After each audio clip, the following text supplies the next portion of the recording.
Okay, hello everyone. Welcome to another lecture from our 2022 lecture series, Contemporary Architecture Between Terrestriality and Transcendence, this time with Thomas Duksyadis from Duksyadis Plus. We are very honored and excited to have him today. سلام به همگی و خوش اومدین به سخنرانی بعدی از سلسله سخنرانی 2022 معماری معاصر از ماده تا انتزاع و در این قسمت ما توماس دکسیادیس رو داریم از یونان. طبق روال معمول من معرفی میکنم ایشون رو، یک ارائه‌ای دارم و بعد در خدمت ایشون هستم. Okay, Thomas is an architect and landscape architect of international recognition. He received his BA from Harvard University. Subsequently, he studied architecture and landscape architecture at Harvard University Graduate School of Design.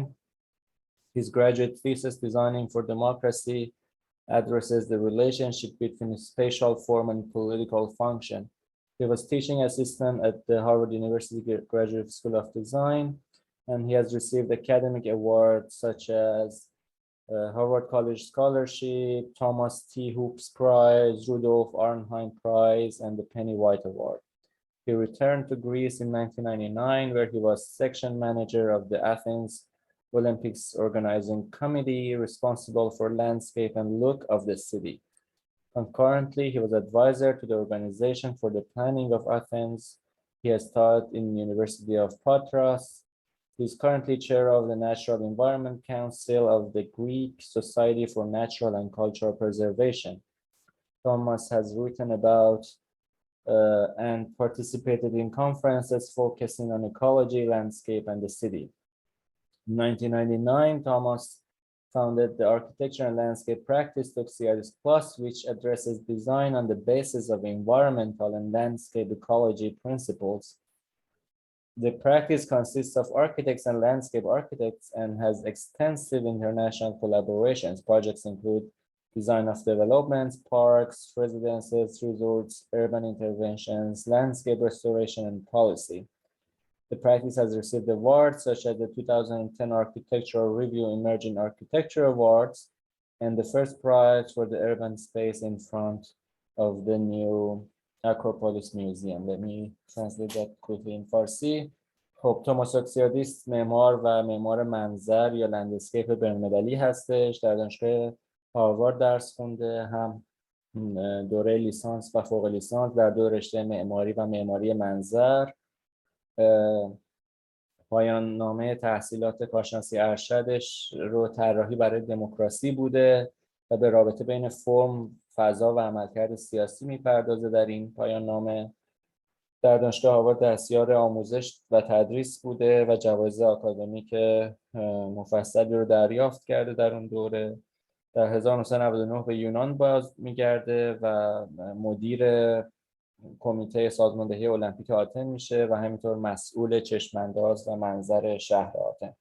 همزمان مشاور سازمان برنامه‌ریزی آتن بوده و بعد به تدریس در دانشگاه پاتراس میپردازه و در حال حاضر هم رئیس شورای انجمن محیط زیست یونان برای حفاظت طبیعی و فرهنگی. همینطور در کنفرانس هایی با تمرکز بر اکولوژی، چشمانداز و شهر مطلب نوشته و در آنها شرکت کرده. در سال 1999 دفترش رو به اسم دکسیادیس پلاس تأسیس میکنه که به طراحی بر اساس اصول اکولوژی و محیط زیست و منظر میپردازه و این دفتر متشکل از معماران و معمارای منظر هست و همکاری گسترده بین‌المللی دارن. پروژه های بزرگی طراحی میکنن، از توسعه ها، پارک ها، تفرجگاه، اقامتگاه، استراحتگاه، مداخلات شهری، مرمت و همینطور در حوزه سیاست گذاری و جوایز مفصلی هم دریافت کردن، از جمله emerging architecture award و همینطور جایزه اول برای یک طراحی فضای شهری مقابل موزه جدید آکروپولیس. Okay, so the theme of our lecture series is basically architecture from terrestriality to transcendence, and we are working with these two notions of formal matter and material form as a binary, and perhaps one could detect these dialectics in Thomas's work as well. we have this diagram that we quickly test the works in different realms, and then maybe we can place the project called Landscape of Cohabitation in top left corner, where we are working with this idealist form and with terrestrial materiality. And then the bottom left corner, maybe we could locate the projects that are more working naturally with ecology and landscape and matter. In the right bottom corner, maybe we could see the project called Entangled Kingdoms, which Thomas, I'm sure he will introduce more this project to us, that we have this sort of real form with transcendent materiality, and at the end, maybe we can project called a box.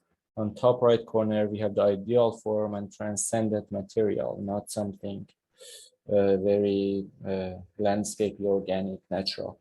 So all these together make this practice very interesting for us, because in a way he's touching different areas of form and material in their exploration of their firm, and we are very excited to hear more about all these projects from him. So I stop here and invite everyone to join me in welcoming Thomas. Thank you.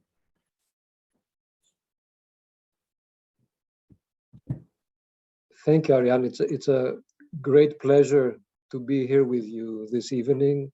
Salam, hale shoma chetore, in eftachar wa eftachar didar ba'shamast. My presentation will be in English, and I will make pauses for you, Aryan, to translate. And please let me know if something is going too fast and need to slow down a bit. Perfect. Sure. Let me quickly translate this. Of course, you help me with salam. So, توماس تشکر میکنه و میگه که خوشحالم که میخوام صحبت کنم، و به فارسی هم دیدیم که چند تا جمله رو گفت و حالا میریم که داشته باشیم. طبق روال همیشگی ایشون پرزنت میکنه و من هر اسلاید رو به صورت مختصر براتون ترجمه میکنم. Okay. The floor is yours. I would like to start by saying that being Greek and trying to understand the real history, not the history we're taught in school necessarily, I have immense respect for Iran in the last 3,000 years. And I know how much, how deep the relationships have been, if not always friendly, and how much we owe to the Iranian culture. میگن که من یک جنبه از ایران که خیلی برام جالبه بحث تاریخ از، نه لزوما تاریخی که تو مدرسه به ما درس دادن، بلکه تاریخ به صورت کلی و تمدن 3000 ساله ایران و ارتباطی که با یونان داشته در این مدت، که اتفاقا خیلی هم همیشه دوستانه نبوده این ارتباط، ولی به هر حال خیلی آموزنده بوده و برای من قابل احترام. So I will start sharing. Please let me know as I go into presentation mode if everything is working fine. Okay, looks good. Yes. Okay, perfect. So there is an overall theme in what we do, which we call designing for symbiosis. Symbiosis of humans to the rest of the living world, but also a better cohabitation of humans between ourselves. میگن که یک تم کلی در کار ما وجود داره و اون طراحی برای یک نوع همزیستیه. یک همزیستی هم بین انسان با طبیعت و هم بین انسان‌های مختلف با هم. So we are a professional team. We are about 25 people currently, and I speak on behalf of the whole team, not just myself. And we work very hard on being good professionals and showing respect to the projects which we are assigned. But the reality is that the professionalism is the way to do things, but this is who we are inside. The reason to do things for us is certain feelings, certain deep beliefs that we have about the need for humanity to reestablish its relationships in various problematic areas that it has created. من تیممو بهتون معرفی میکنم. تو اون تصویر قبل دیدیم که یک تیم حرفه‌ای داریم و میگن که ما به این حرفه‌ای بودن باور داریم برای اینکه روش انجام کار در دنیای امروز اینه، ولی در درون این جنبه انسانی خودمون هم داریم که تو این تصویر شاید نماینده بهتری باشه از این احساسات و جنبه انسانی هر کدوم از ما که این رو هم به کار میاریم با خودمون. So my personal story is that I grew up in the Mediterranean. It is a very special part of the world, culturally, of course, and geographically, but also ecologically, and an area that is relatively frail. It is easy, as many other parts of the world, to not necessarily destroy, but definitely to diminish its vitality. I grew up living in Athens in the winters, but spending 4-month-long summers basically hugging the rocks and walking on the paths with the goats. And that was the place where I was really happy.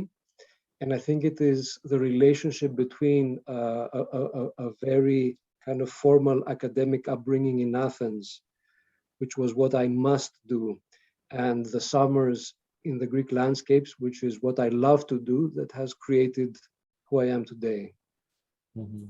من در منطقه مدیترانه بزرگ شدم که با این منطقه آشنا هستیم که خصوصیات منحصر به فرد فرهنگی، جغرافیایی و اکولوژی داره و به طور مشخص در یونان بودم. بخشی از سال رو در آتن زندگی می‌کردم و بخش دیگر رو به خصوص تابستون در این لندسکیپ و در این اطراف در طبیعت در یونان، که این دوتا جنبه باز شخصیت منه که داره شکل میده. از یه طرف اون بحث تحصیلات آکادمیک که بیشتر یونان رو نمایندگی میکنه و اون جامعه شهری و فکری، و همینطور اون بحث طبیعت و برخورد من با طبیعت و محیط زیست که در زمانی که من در این لندسکیپ ها گذروندم، در این مناظر گذروندم، شکل گرفت. And I also grew up at a time when these landscapes that felt to me at least that they had been around for thousands of years were very rapidly changing into landscapes of mass consumption and tourism. And that caused pain. و من این مناظری که من توش بزرگ شدم که اینا هزاران سال اونجا بودن به اون شکل، ناگهان در مدت کمی تبدیل شده به یک فضای بزرگی از مصرفگرایی و توریسم و آلودگی که می‌بینیم و این یک درد بزرگی با خودش به همراه داره. So I have a few stories, a few thoughts, but which are stories to share tonight. The first is what we in the office came to understand as a fear on the part of our clients that we call fear of snakes. من با یک سری داستان توضیح میدم ایده هامون رو و اولیش این ترسیه که یک سری کارفرماها دارن که من اسمشون میذارم ترس از مارها.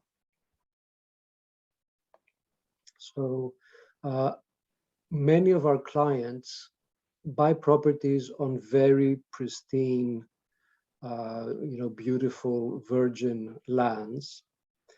And this particular client, who's a very wealthy family from Switzerland, the lady bought one of the most virgin areas of an up-and-coming island called Antiparos. و خیلی از کارفرماهای ما میان و یک زمینی میخرن در یک طبیعت بسیار بکر و زیبا و برای این پروژه خاص یک کارفرمای ثروتمندی از سوئیس داشتیم که اومدن این زمین رو خریدن در این منطقه آنتیپاروس که بله. And she called Atelier Bow Wow from Japan to do the architecture. and ourselves to do the landscape. And Atelier Bawao designed a house, which is actually a very interesting reinterpretation of the traditional Cycladic house. The picture here does not do it justice, but it is a very interesting building. And we started doing what we always do, which is to create a very careful project of restitching the architecture back into the landscape, but at the level of plant by plant. و این کارفرما برای بخش معماری این کار آتلیه بوا رو از ژاپن استخدام کرد که طراحی کنه معماری رو، که بسیار کار جالبی طراحی کردن و دفتر ما رو برای قسمت طراحی لندسکیپ یا منظر، و ما باز با همون پروسه همیشگیمون با این پروژه برخورد کردیم که ورود به سایت هست و طراحی از گیاه به گیاه به صورت پایین بالا.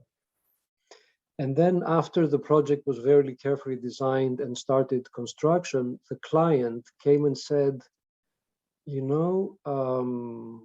I heard there are snakes on the island and I hate snakes, and you have to create for me a project that is completely snake proof, because if I see a snake around the areas where I am lounging, I will never move into the house.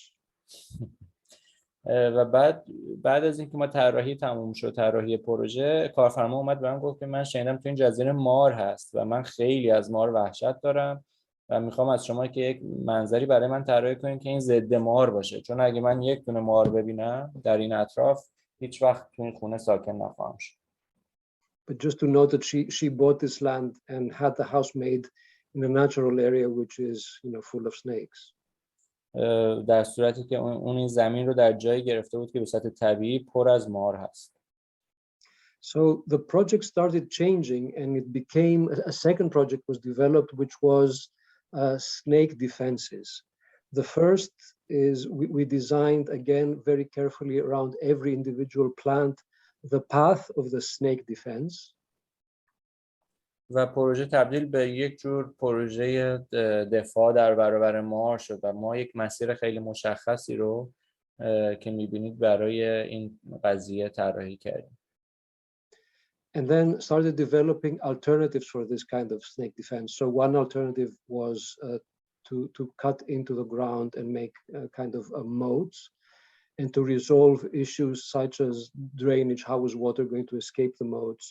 But also how the snakes would escape it after they fall in, because you don't want the snakes and the other animals dying in there. You want them to be able to escape. و ما این دیتیل رو طراحی کردیم برای اینکه مار نتونه ازش عبور کنه بیاد داخل، ولی در این حال باید یک جوری هم می بود که بتونه از این فرار کنه، برای اینکه نمی‌خواستیم مارا بیان و در این حفره بیفتن و بمیرن. And then another series which was with sort of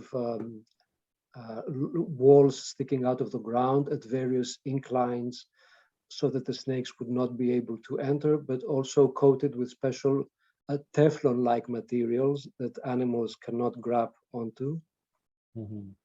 و بعد یه چیز دیگه که طراحی کردیم این دیوارهای کوتاهی بودن که ما نتونه ازشون عبور کنه و همینطور یک مصالح تفلون مانندی که معمولا حیوونا نمیتونن بهش بچسبن. And then because she said that we have to be 100% sure, we started working with the snake department of the biology department of the University of Athens to make one-to-one models and then throw the vipers, the snakes inside, and make sure that they would not be able to, breach the castle. و چون که ما می‌خواستیم خیالمون جمع بشه 100% که هیچ ماری نمیتونه وارد این منطقه این محیط بشه، با دپارتمان مارشناسی زیست شناسی دانشگاه آتن هماهنگ کردیم و اومدیم اینو تست کردیم به صورت واقعی.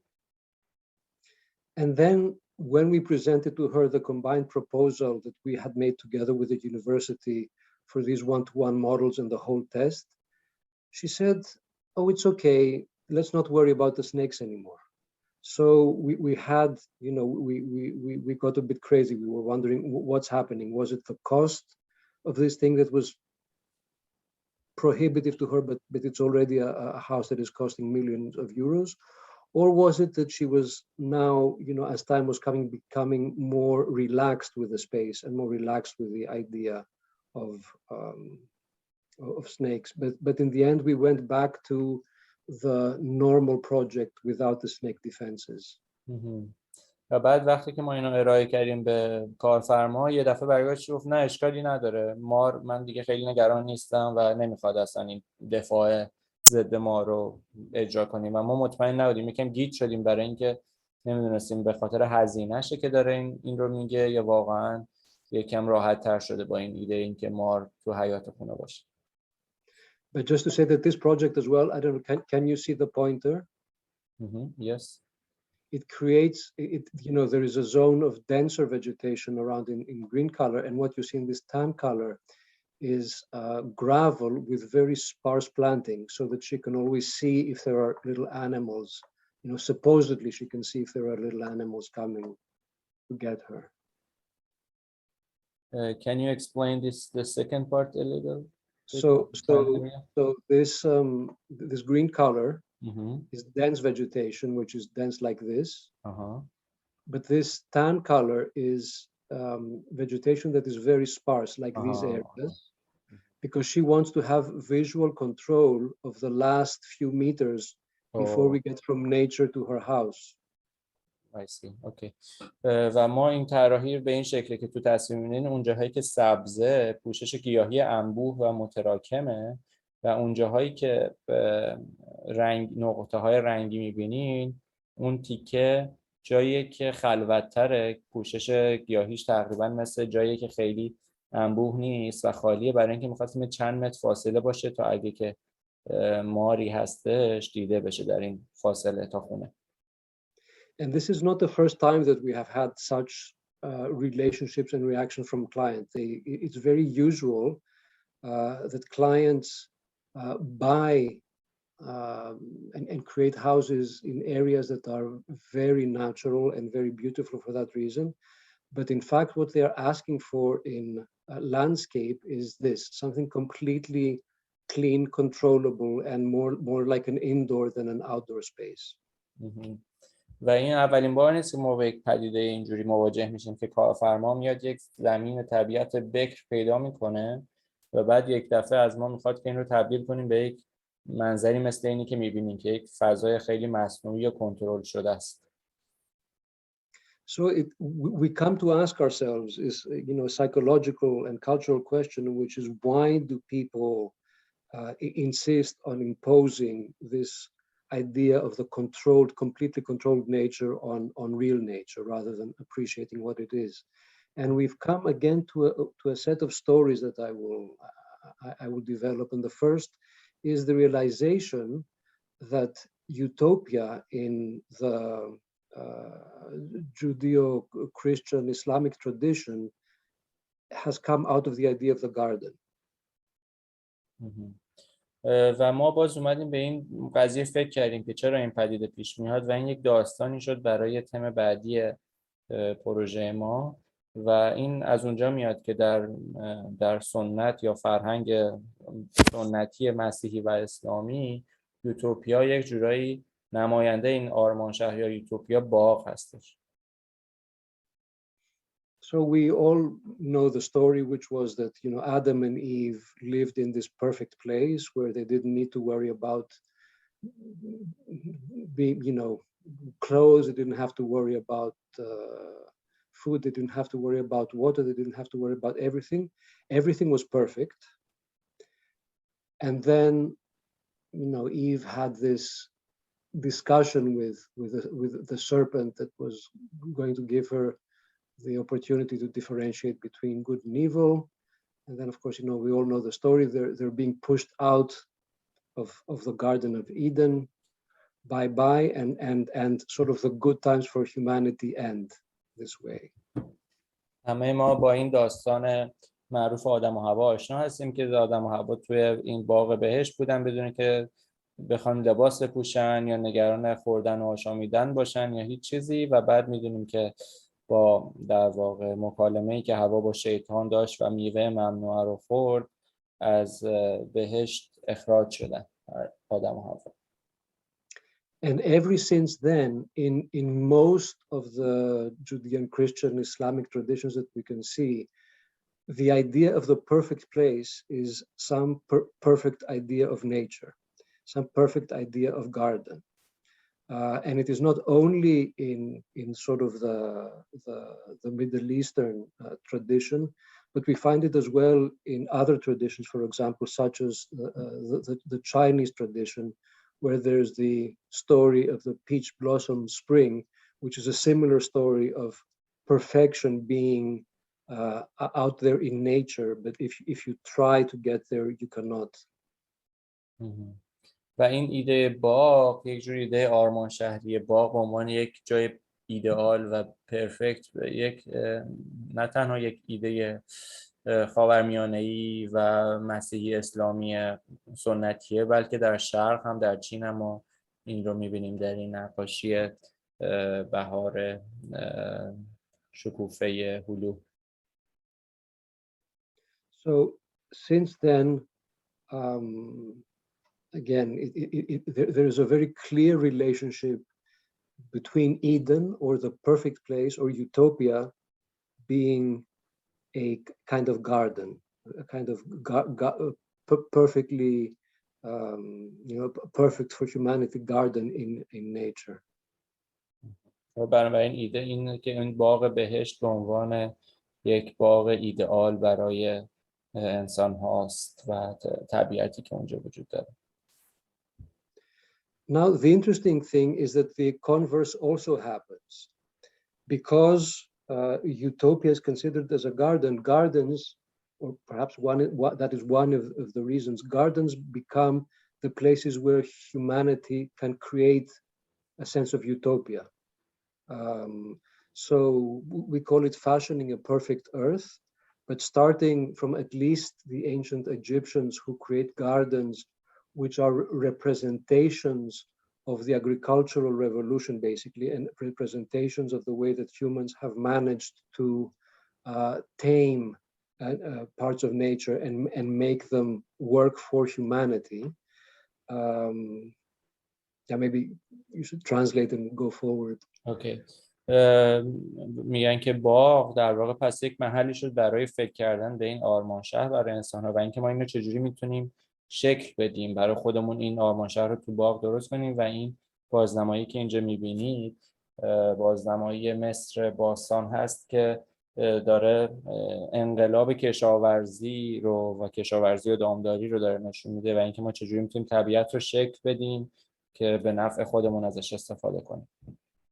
And of course, one of the chief examples that from what I know, unfortunately, we don't have enough information for is Cyrus the Great's Paradise Garden at Pasargad.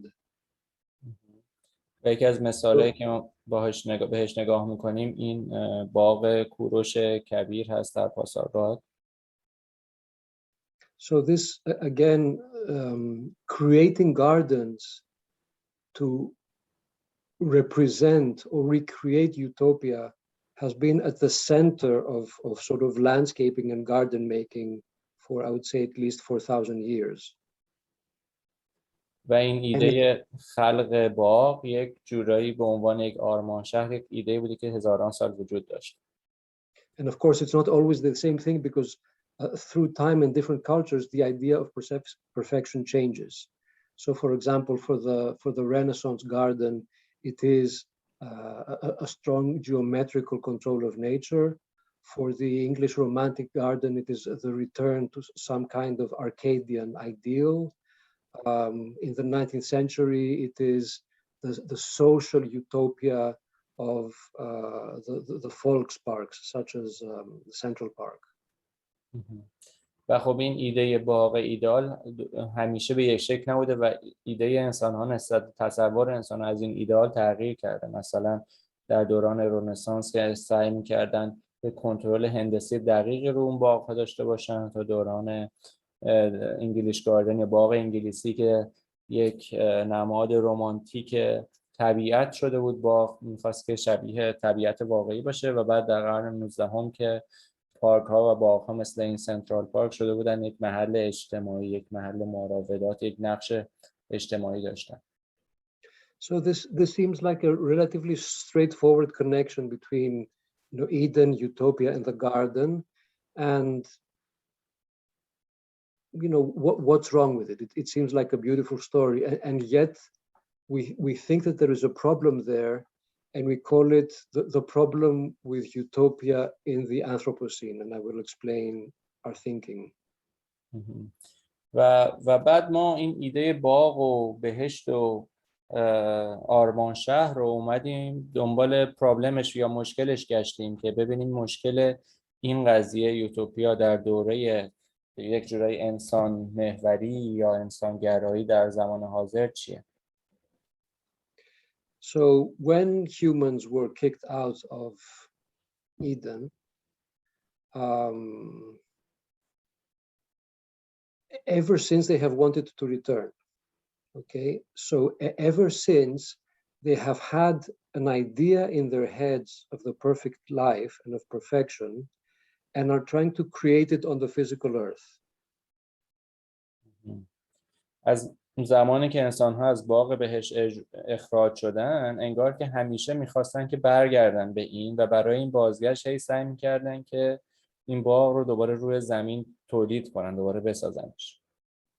And with this attempt to take what is inside our heads as the perfect and put it out into the world, we humans have been changing the face of the earth. So here, for example, you have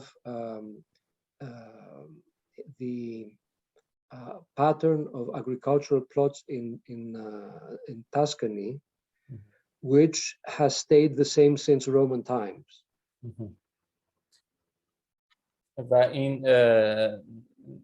این مسئله اینجاست که این تصویر ذهنی که ما از این یوتوپیا یا آرمان شهر رو، این باغ ایدئال رو داریم، انگار می‌خوایم با تغییر اون چیزی که روی زمین هست و اجراش روی طبیعت ارگانیک انگار اون رو ایجاد کنیم و خیلی از این پترن ها مدت خیلی زیادی که وجود دارن، مثلا این طرح‌های زمین‌های کشاورزی در توسکانی از زمان روم باستان به همین شکل که امروز هستن بودن. And onto the Renaissance gardens that use, in fact, military techniques to create, you know, huge occupations of space, using the topography, but in fact very clearly imposing the human will on the land. تا باغ فرانسوی که ما می‌بینیم که یک جور حتی گرایش ارتشی و یک نظم ارتشی وجود داره که انگار میخوان که با وجود اینکه دارن با توپوگرافی موجود کار میکنن، میخوان این اراده انسانی رو، اجرای این اراده انسانی رو روی زمین نشون بدن. And this story continues as, you know, we humans have formed nature to our idea of perfection. And again, one might wonder, is this a problem? But as you start to see more and more what humanity thinks nature should look like, rather than what nature really looks like, you know, it's not a problem if we do it here and there, but it becomes a problem when we start to do it all over the face of the planet. و خب این یک مسئله است دیگه، یک مشکله که ما انگار میخوایم اراده خودمون رو، اون تصور ذهنی خودمون رو بیایم و طبیعت رو شکل اون بکنیم. در واقع اون شکل طبیعی نیست که طبیعت میخواد بگیره و انگار که ما این رو داریم تحمیل میکنیم، این تصویر ذهنیمون رو بهش، که حالا یه جاهای اشکال نداره اینجا و اونجا اگه این اتفاق بیفته، ولی به صورت کلی به نظر ما این یک مشکل است. And there are actually very interesting forces and dynamics at play. For example, in the 1980s, one of the most successful TV shows internationally was Dynasty. So in the places where, you know, I remember growing up in Greece in the 80s, that people started dressing and behaving the way they saw people behaving on Dynasty, because at that time also it was not like you had a million shows, you had one or two powerful, culturally powerful shows per 5 years. And then this is the dynasty house, and I witnessed, and I have confirmed with many friends around the world, that people started building these kinds of houses and these kinds of gardens from, you know, Los Angeles to Athens to, you know, everywhere. و خب این از وجه فرهنگی بخوایم به این مسائل نگاه کنیم و همطور مدیا و رسانه، یک نمونهش این سریال دایناستی یا سریال سلسله یا خاندان هستش که خیلی در دهه 80 محبوب بود و همه میدیدن و خب اون موقع هم شوهای خیلی زیادی نبود که همه ببینن و به این دلیل خیلی تاثیر گذاشته بود. مردم سعی می‌کردن خودشون رو شکل اونا بکنن و مثل اونا لباس بپوشن و رفتار کنن و این اون خونه‌ایه که اینا داشتن و شروع کردن آدما خونه‌های این شکلی برای خودشون درست کردن از لس آنجلس تا آتن تا جاهای مختلف دنیا. And you start these kinds of, you know, mini replicas of the dynasty house appearing everywhere. And sometimes, you know, we as architects try to make them better, but it is still a kind of imposition, especially if you look at the land on which these are made, which is nothing like what is being made on them. و شروع شد این خونه هایی که به این ترتیب میبینین در ابعاد مختلف، تفسیرهای مختلف از این خونه به سبک همون سریالی که گفتم، سریال سلسله یا خاندان، و بعد اینا اومدن و زمین رو اون شکلی که خودشون میخواستن به همون شکل در می آوردن و ما هم به عنوان طراح خیلی وقت در خدمت اینا بودیم برای اینکه طبیعت رو عوض کنیم و شکل اون فرهنگی بکنیم که اینا گرفته بودن. Now there's another interesting side story that ties into this story, which has to do with colonialism, and especially 17th, 18th, 19th century. The relationship between nature, gardens, and utopias developed further through the age of humanism, which was also the age of capitalism and colonialism. And this very interesting dialectic developed where, you know, for the exploring Europeans, Eden was out there. You know, the place of the savages who lived in balance with nature was out there. But at the same time, these savages had to be civilized and changed into, you know, the West's idea of what is the right way to be. و داستان دیگه‌ای که بهتون میگم این داستان بحث کلونیالیسم هست یا این استثمار و استعمار کشورهای مختلف از طرف کشورهای غربی در قرن 17 18 19 و اینکه انگار این باغ‌های بکر و ایدئال بهشتگونه اینجا وجود داشتن و حالا این غربی‌های استعمارگر اومدن و سعی کردن که بیان از این منابع استفاده کنن و مردم اونجا رو شکل خودشون بکنن و شکل انسان‌های به قول معروف به اصطلاح متمدن بکنن. And again, interestingly, as the project of colonialism created the problem of colonialism, at the same time, it gave rise to its opposite in European thinkers, especially French and German thinkers at the time, which was the very beginnings of environmentalism and romanticism. و این پروژه کلونیالیسم یا استعمارگری اتفاقاً خیلی ایدهش تبدیل به یک چیزی شد که به برعکس اون ایده اولیه‌ای که داشت و تبدیل شد به یک جور گرایش به طبیعت و یک جور طبیعت‌گرایی رمانتیک که در اروپا بین متفکران اروپایی ایجاد شد.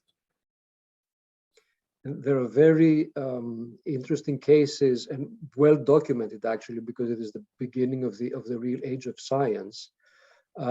That the colonialism brought very rapid ecological deterioration of especially small communities such as the island of St. Helena. And it was through understanding the environmental degradation brought by these colonial practices that the science of ecology was born, and people such as Alexander von Humboldt, for example, and Antoine de Bougainville were the very first to create the sciences of geography and ecological thinking, which eventually led to the Darwinian understanding of the world. و خب این استعماری که اتفاق افتاد باعث شد که اکولوژی و طبیعت این جاها، این کشورها خیلی سریع عوض بشه و تحلیل بره. این اکولوژی یک مثالش اون جزیره سنت هلنه و کلا خیلی هم خوب اینا داکیومنت شده در اون زمان به خاطر پیشرفت تدریجی تکنولوژی و این منجر به این شد که کلا علم اکولوژی شناسی و این طبیعت شکل بگیره یک جورایی بین متفکران اروپایی که می‌بینیم تصویرشون. And through that way it changes not only humans' idea about what nature is, but also our idea of what our place in the world is. So it is the very beginning of the questioning of the anthropocentric position, which was central to the Middle Eastern and Western way of thinking. و بعد به این سمت رفت که نه تنها ما این بوم شناسی رو داشته باشیم و طبیعت رو بشناسیم که اون چیه، بلکه نقش خود ما به عنوان انسان در این طبیعت چیه و این تبدیل شد به این تفکر در دوره یک جوره انسانگرایی و انسان محوری بین متفکران خاورمیانه‌ای و اروپایی.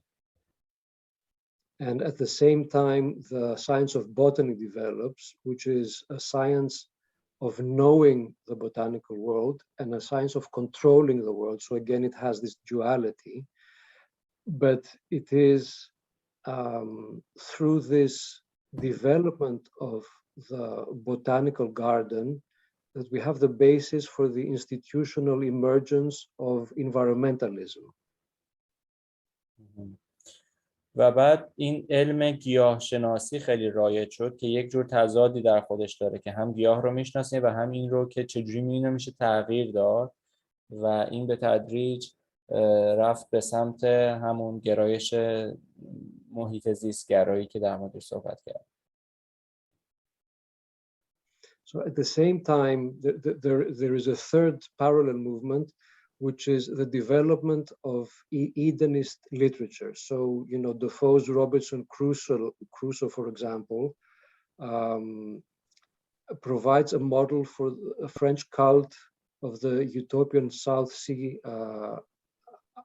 islands, and it connects to the writings of Rousseau, Bougainville, Bernardin de Saint-Pierre, which also start to influence reformist social movements.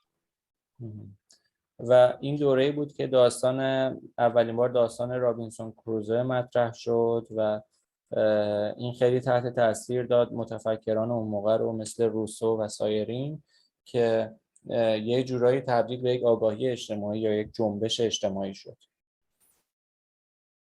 So in an interesting and complex way, the colonial project looks for Eden, then tries to control it and subjugate it, but at the same time is starting to learn that this is wrong and a different paradigm is needed. و داستان به صورت مختصر اینه که این کلونیالیسم یا استعمارگرایی اول میاد که این بهشت گم شده رو پیدا کنه که این سرزمین هایی که کشف میکنه، بعد میاد این رو شروع میکنه تغییر دادن و تخریب کردن و بعد کم کم خودش میفهمه که این مسیر درستی نیست و باید راهش رو عوض کنه و به سمت حفظ این بره. So there are cases now in the, I've made the argument up to now that the story of gardens is the story of presenting a kind of Eden, but there is also the opposite project in gardens, which is showing the dark side of things, showing the snake in the garden, but it is quite rare, and it is basically focused around the Italian late Renaissance for some reason. But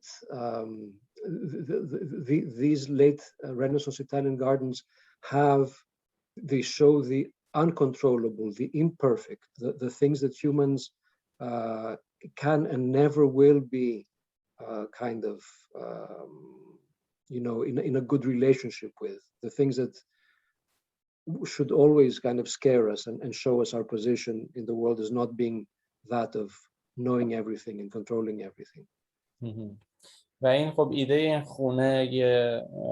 خونه و مسئله مشکل ماری که وجود داشت یک جورایی یک مثالی از این انسان گرایش انسان مدرن در این دوران و همینطور دوران متأخر در ایتالیا که انسان‌ها به این ایده رسیدن در نهایت که خیلی نمیتونن طبیعت رو تغییر بدن و باید اون رو همونجوری که هست با تمام ریسک‌ها و مخاطراتش بپذیرن و خودشون رو با اون تطبیق بدن.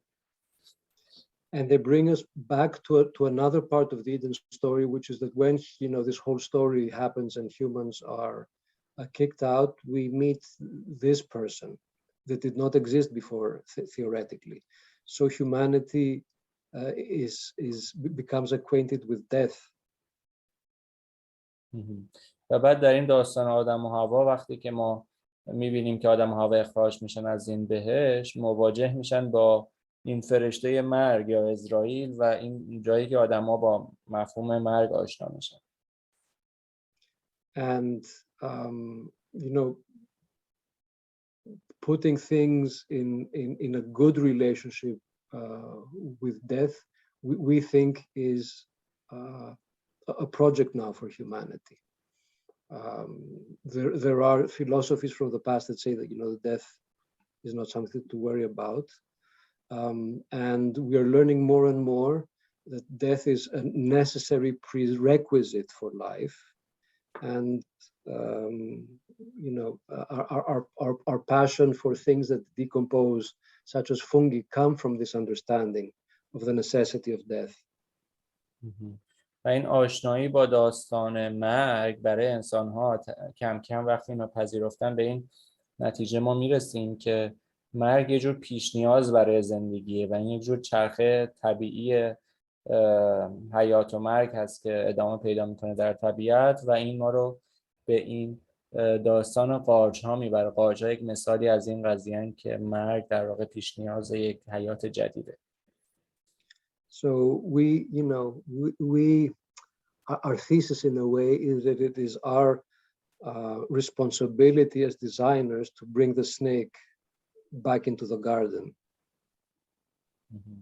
و یک جوری ما مسئولیتمون رو به عنوان طراحا این میدونیم که بذاریم تا این مارها به باغ برگردن. So that concludes a first, let's say, long thinking, and then there are three short stories that I would like to go into before showing projects. The first is what we call being blind. و حالا این اولین داستان بود که براتون تعریف کردم. 3 تا داستان دیگه هم هست که اینا خلاصه تر هست که من اینا رو میگم و بعد پروژه ها رو بهتون نشون میدم. اولین داستان اسمش هست کور بودن.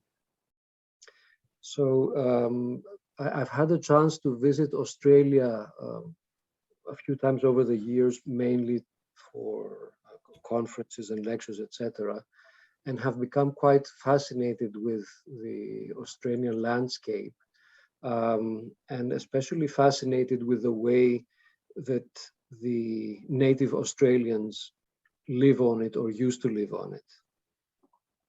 من یک سری سفر داشتم به استرالیا و برام بسیار این طبیعتش و منظرش جالب بود و اینکه تاریخ اینکه مردم استرالیا چجوری در این طبیعت زندگی کردن. And in these very vast and arid landscapes, there are a few things that to our contemporary eyes might look very unimportant. و در این منظر بسیار بزرگ یه چیزایی هست که ممکنه به چشم یک انسان معاصر خیلی کم اهمیت به نظر بیاد. But in fact, for the people who live here, they are the most important elements in the landscape because they're the very small holes where water collects in a rain event or where they have managed to access the aquifer. So it gave us the understanding that you can be looking at something which is the most important thing in a place and not realizing that it is. You might think it's nothing, and in fact it's everything. و این المان ها این اتفاقا بسیار المان های حیاتی بودن برای مردمی که تو این محیط زندگی میکردن. مثلا اینا توشون آب جمع میشده و از این استفاده میکردن و این روند جالبیه که چیزایی ممکنه به چشم ما هیچ به نظر بیان ولی در واقع اون چیزا همه چیز باشن و بسیار مهم باشن برای مردم اون. And this suddenly woke up our eyes to the fact that we had misread the Greek landscapes for, you know, for 40-something years, because we were understanding these, of course, as landscapes of agriculture and as landscapes that created flat areas where people could cultivate, and as landscapes which stopped erosion. و ما متوجه شدیم که منظر طبیعی در یونان رو خیلی اشتباه فهمیدیم و در واقع یک سری زمین‌هایی بودن که برای کشاورزی استفاده می‌شدن و شروع کردن به تحلیل رفتن. But what we had completely failed to recognize that they're in fact landscapes to collect and control water, which makes sense if you think about it after the fact. In a place where for 6 months you will receive zero rain, collecting and controlling water is the most important factor for your survival. ولی چیزی که خیلی تو اینا مهم بوده و ما دست کم می‌گرفتیم یا توجه نمی‌کردیم این سیستمی بوده در این لندسکیپ ها که آب جمع‌آوری می‌شده و کنترل می‌شده. جایی که ممکنه هر 6 ماه یه بار بارون بیاد خیلی مسئله حیاتی بوده جمع‌آوری آب در این لندسکیپ ها. So this showed to us how blind we are, and we are sure that we are blind to thousands of very important things, and we see one of our most important responsibilities to kind of deeply understand things, open our own eyes, so that we can then, you know, through design, maybe open the eyes of others. این نشون میده ما چقدر نابینا بودیم و چقدر نادیده گرفتیم چیزای به این مهمی رو و حالا شروع کردیم که دوباره حاصل کنیم از این المان ها. A second important thought or story is the idea of embracing waste. So there are important thinkers on the Anthropocene, such as Slavoj Žižek, who think that the most important cultural product of our age is our waste, our garbage. And when archaeologists of the future look back to our time, garbage is the main thing they will find. و حالا داستان بعدی داستانی هست در مورد زباله. یکی از مهمترین متفکران زمان ما این آقای اسلاووی ژیژک هستش که اعلام کرده که مهمترین تولید فرهنگی زمان معاصر ما زباله است و اگر در آینده باستانشناسان برگردن و این دوره ما رو مطالعه کنن بیشترین چیزی که پیدا میکنن زباله است. So we would like to be fully cognizant, and we would like our societies to be fully cognizant of the waste we produce, so that we might form a more pragmatic relationship to this waste and to its relationship to the earth. و ما در واقع می‌خوایم که بیشتر متوجه این مسئله باشیم، مسئله زباله و پسماند، و سعی کنیم که خیلی عملگرا به این قضیه نگاه کنیم و بهش بیاندیشیم. And there are already really important projects out there, such as Greg Siegel's 7 Days of Garbage, where each family or person photographically is surrounded by the waste that they have created in 1 week.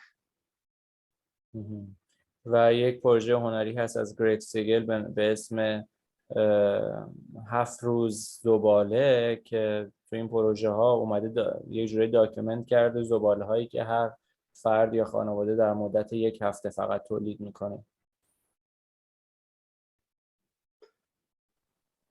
And the only, I mean, we're still working we're still fighting with the idea of waste and what to do with it culturally, how to represent it and use it.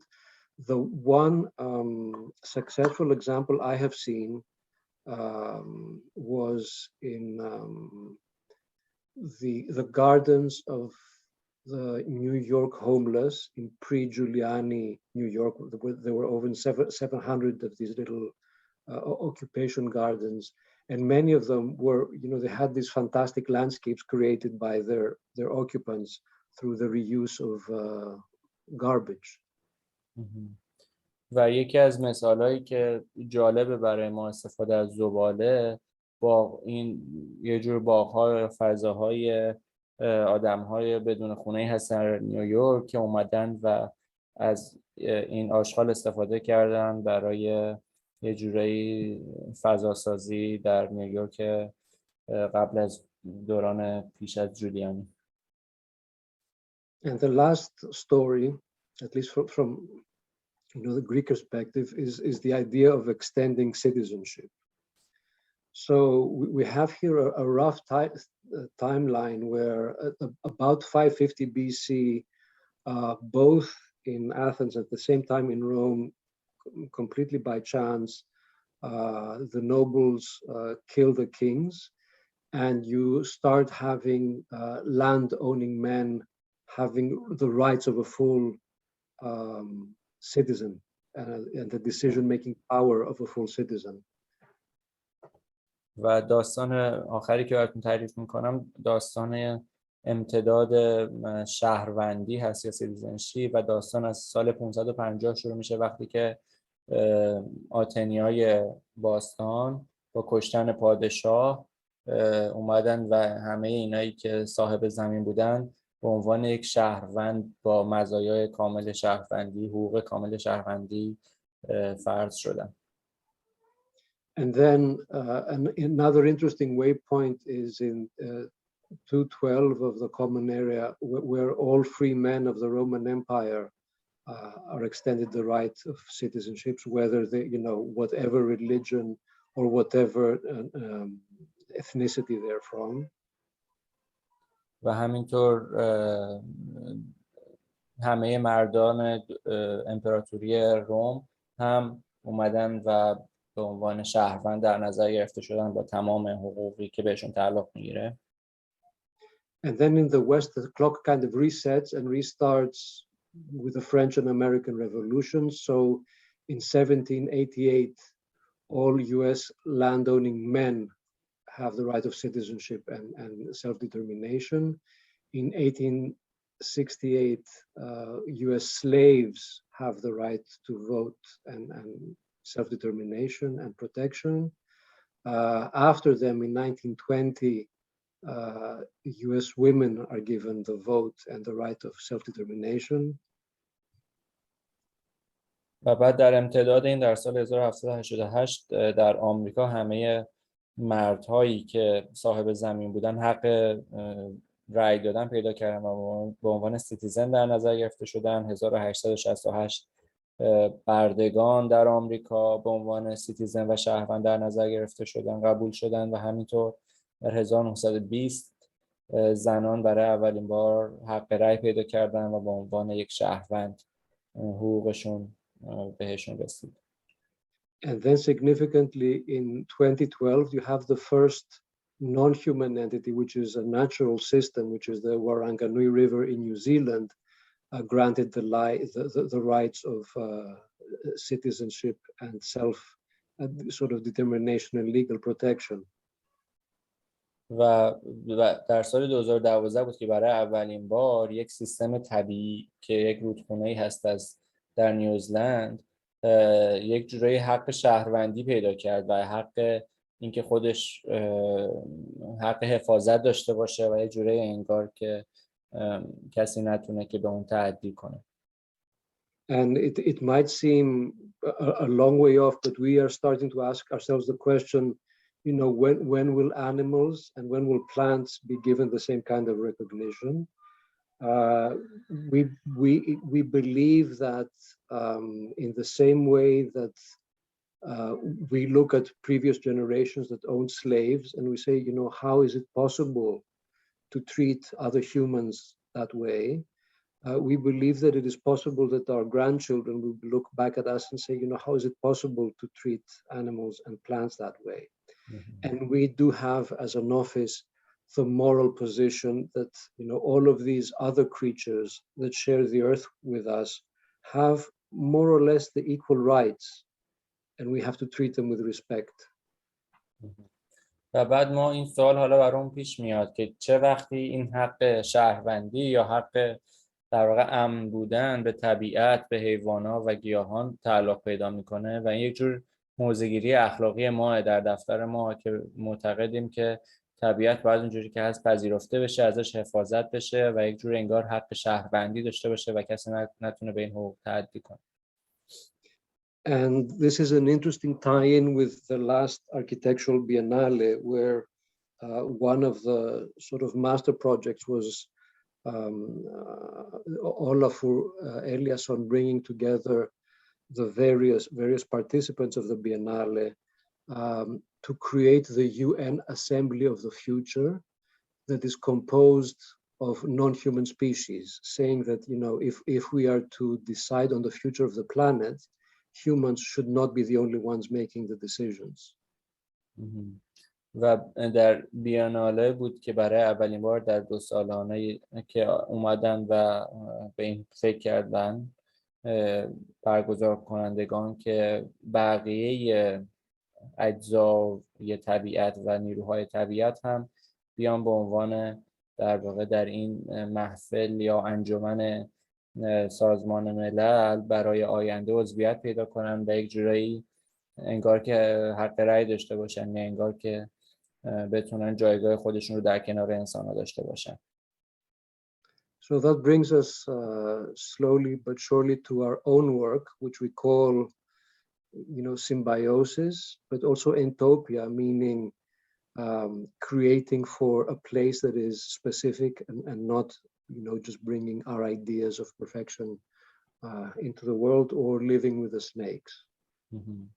و این ایده میره به سمت ایده انتوپیا به جای یوتوپیا، جایی که ما این زندگی کردن با ما رو میپذیریم و به همون ایده همزیستی که اولش گفتم برمیگردیم، یه همزیستی مسالمت آمیز با طبیعت و با بقیه اجزای طبیعی. So the first project I will talk about was called Promise of Paradise. This was, I think, in maybe around 2007, and it was a part of a side event to the second Athens Biennale. و اولین پروژه‌ای که بهتون نشون میدم اسمش قول بهشت هست که در سال 2007 طراحی کردیم و برای بخش دوم 2 سالانه آتن بود این پروژه. So the project was the following. This side project was happening in an area of Athens which was rather poor and run down, and we were given this plot which used to house stone-made buildings for families that used to come from the countryside and live in this area of Athens and work in the factories. و سایت پروژه این قطعه زمینی بود که می‌بینیم که یک سری خونه‌هایی که با سنگ ساخته شدن قرار دارن و یک محلی بود برای اسکان خانواده‌هایی که می‌اومدن از حاشیه به شهر آتن و می‌اومدن که کار کنن در. So the idea was to do something very minimal with the space because it has all these inscriptions of the past, and basically we brought in white gravel to lay over everything, and then we found one of the old helix staircases that used to connect these flats. And we found it in a yard, and we rented it for a couple of months, and we set it up in one side of the space. I don't know if you can see it clearly, but it's back here. و ما سعی کردیم که به این دلیل کمترین فضای ممکن رو اینجا اشغال کنیم و یک سری سنگ‌های ریز از سنگ‌های سفید ریز حلبه‌ای آوردیم به این پروژه و از یک پله‌ای استفاده کردیم، یک پله گردونی که اینجا می‌بینین که معمولاً استفاده میشه برای اینکه واحدهای مختلف رو به هم وصل کنه. And at the foot of the stair, we planted Ipomoea indica, which is a very, very fast-growing vine. And we also placed, a big container of water to give it some irrigation. And then we kind of left it alone to grow. و ما در پای این پله مارپیچ اومدیم یک سری گیاه مو کاشتیم که اینا بسیار گیاه بالا رونده که بسیار سریع رشد میکنن و همینطور یک منبع آب که بتونه این گیاه پای این پله رشد کنه. And it was, growing very well. And the opening of the Biennale and of the event happened in June.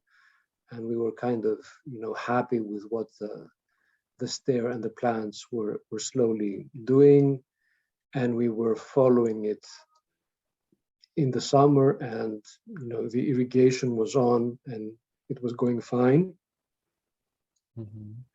و این در تابستون این 2 سالانه برگزار شد و ما خیلی خوشحال بودیم از این رشدی که داره گیاه میکنه روی این پله. And then there is a thing in Athens where everyone leaves in August because you go for the whole country shuts down and you go for vacations. So we left the irrigation system on, but no one was there to take care of the plants. And we said goodbye, we love you, and we'll come back in a month and see if you are still alive. و بعد ما ترک کردیم اینجا رو شهر رو به این دلیل که تابستون توی آتن همه میرن تعطیلات و همه جا بسته میشه، تعطیل میشه و بدون اینکه کنترلی دیگه روی این گیاه داشته باشیم رفتیم خداحافظی کردیم و این برای خودش رشد کرد. And what we found when we came back at the end of August was this. Wow. و waqti که آخر آگوست برگشتیم با این مواجه شدیم. So it gave us the very simple understanding that our work, at least as landscape architects, is not to create a perfect understanding of a garden, but to give the structures, the scaffolding and the conditions that the biological things need to be well, and then just let them go. و ما به عنوان طراح منظر در واقع روی این ایده داریم کار میکنیم که ما در واقع نمیخوایم کنترل کنیم چیزی رو، بلکه ما شرایط رشد رو اینجا فقط مهیا کنیم برای این موجود طبیعی و بذاریم که خودش هر جوری که میخواد رشد کنه. The next project is, I think, one of our most important ones in terms of developing our experimentation and know-how, and we call it landscape of cohabitation on Antiparos Island. و پروژه بعدی که پروژه بزرگ دفتر ما بود اسمش از یک سری منظر برای همزیستی در آنتیپاروس. So this is a place, it's actually the place that one of the examples I showed you earlier on, a friend was actually, he made a lot of money as a developer he's Greek Athenian. I knew him from when he was small. He studied in the US. He worked in New York, and then he went to Azerbaijan and lived for a long time and made, let's say, a bundle of money. And then he came to me in 2001 because he had found a very beautiful place and he wanted to build on it. و این کسی که کارفرمای این پروژه بود یک شخصی بود که یونانی بود، یک مدتی در نیویورک زندگی کرده بود، بعد به آذربایجان رفته بود، اونجا تونسته بود که ثروتی جمع کنه و برگشت به یونان در سال 2001 و از من خواست که روی یک زمین زیبایی که پیدا کرده پروژه بسازه. And he said, I want on this beautiful site to build 50 large villas with huge swimming pools and 5-car garages, blah, blah, blah. And I really felt pain in my heart, because again, I've known these places unchanged for as long as I've lived, but they've been that way for a very long time, and their beauty has been that way for a very long time. And they have these very beautiful natural circles that they go from completely dry to very wet and lively to dry again. And I understood that this project of the 50 villas was going to be the end of the place. و اومد از من خواست که 50 تا ویلا بسازم با استخرهای بزرگ، پارکینگ زیاد، و این خیلی منو ناراحت کرد. باعث شد که در قلبم درد احساس کنم، به این دلیل که مطمئن بودم اگه ما این کارو بکنی یک جورایی این محیط طبیعی رو خراب میکنه برای همیشه. And it was out of this kind of pain and thinking, how is it possible to take these kind of development tourist activities and rather than making them destructive, making them have a symbiotic relationship with the life of the place. And what was interesting is that he brought in a very, I would say, an excellent group of architects from sort of top young Greek architects at the time, to Bjarke Ingels, to Camilo Rebello, to Bao Wao from Japan. And all of these architects, of course, the first thing they imagine is buildings sitting beautifully on the ground. و خب این شروع این ایده شد که ما به این فکر کنیم که ما باید یک محیطی برای همزیستی مسالمت آمیز با این طبیعت و این منظر فکر کنیم، و با معمارای خیلی مطرحی رفت و ایدهشو در میون گذاشت و صحبت کرد، از بیارک انگلز تا آتلیه باوا و غیره، و همه اومدن یک سری حجمای خیلی قشنگی روی زمین طراحی کردن برای گذاشتن روی این زمین. But the ugly truth is that the actual construction process is very destructive.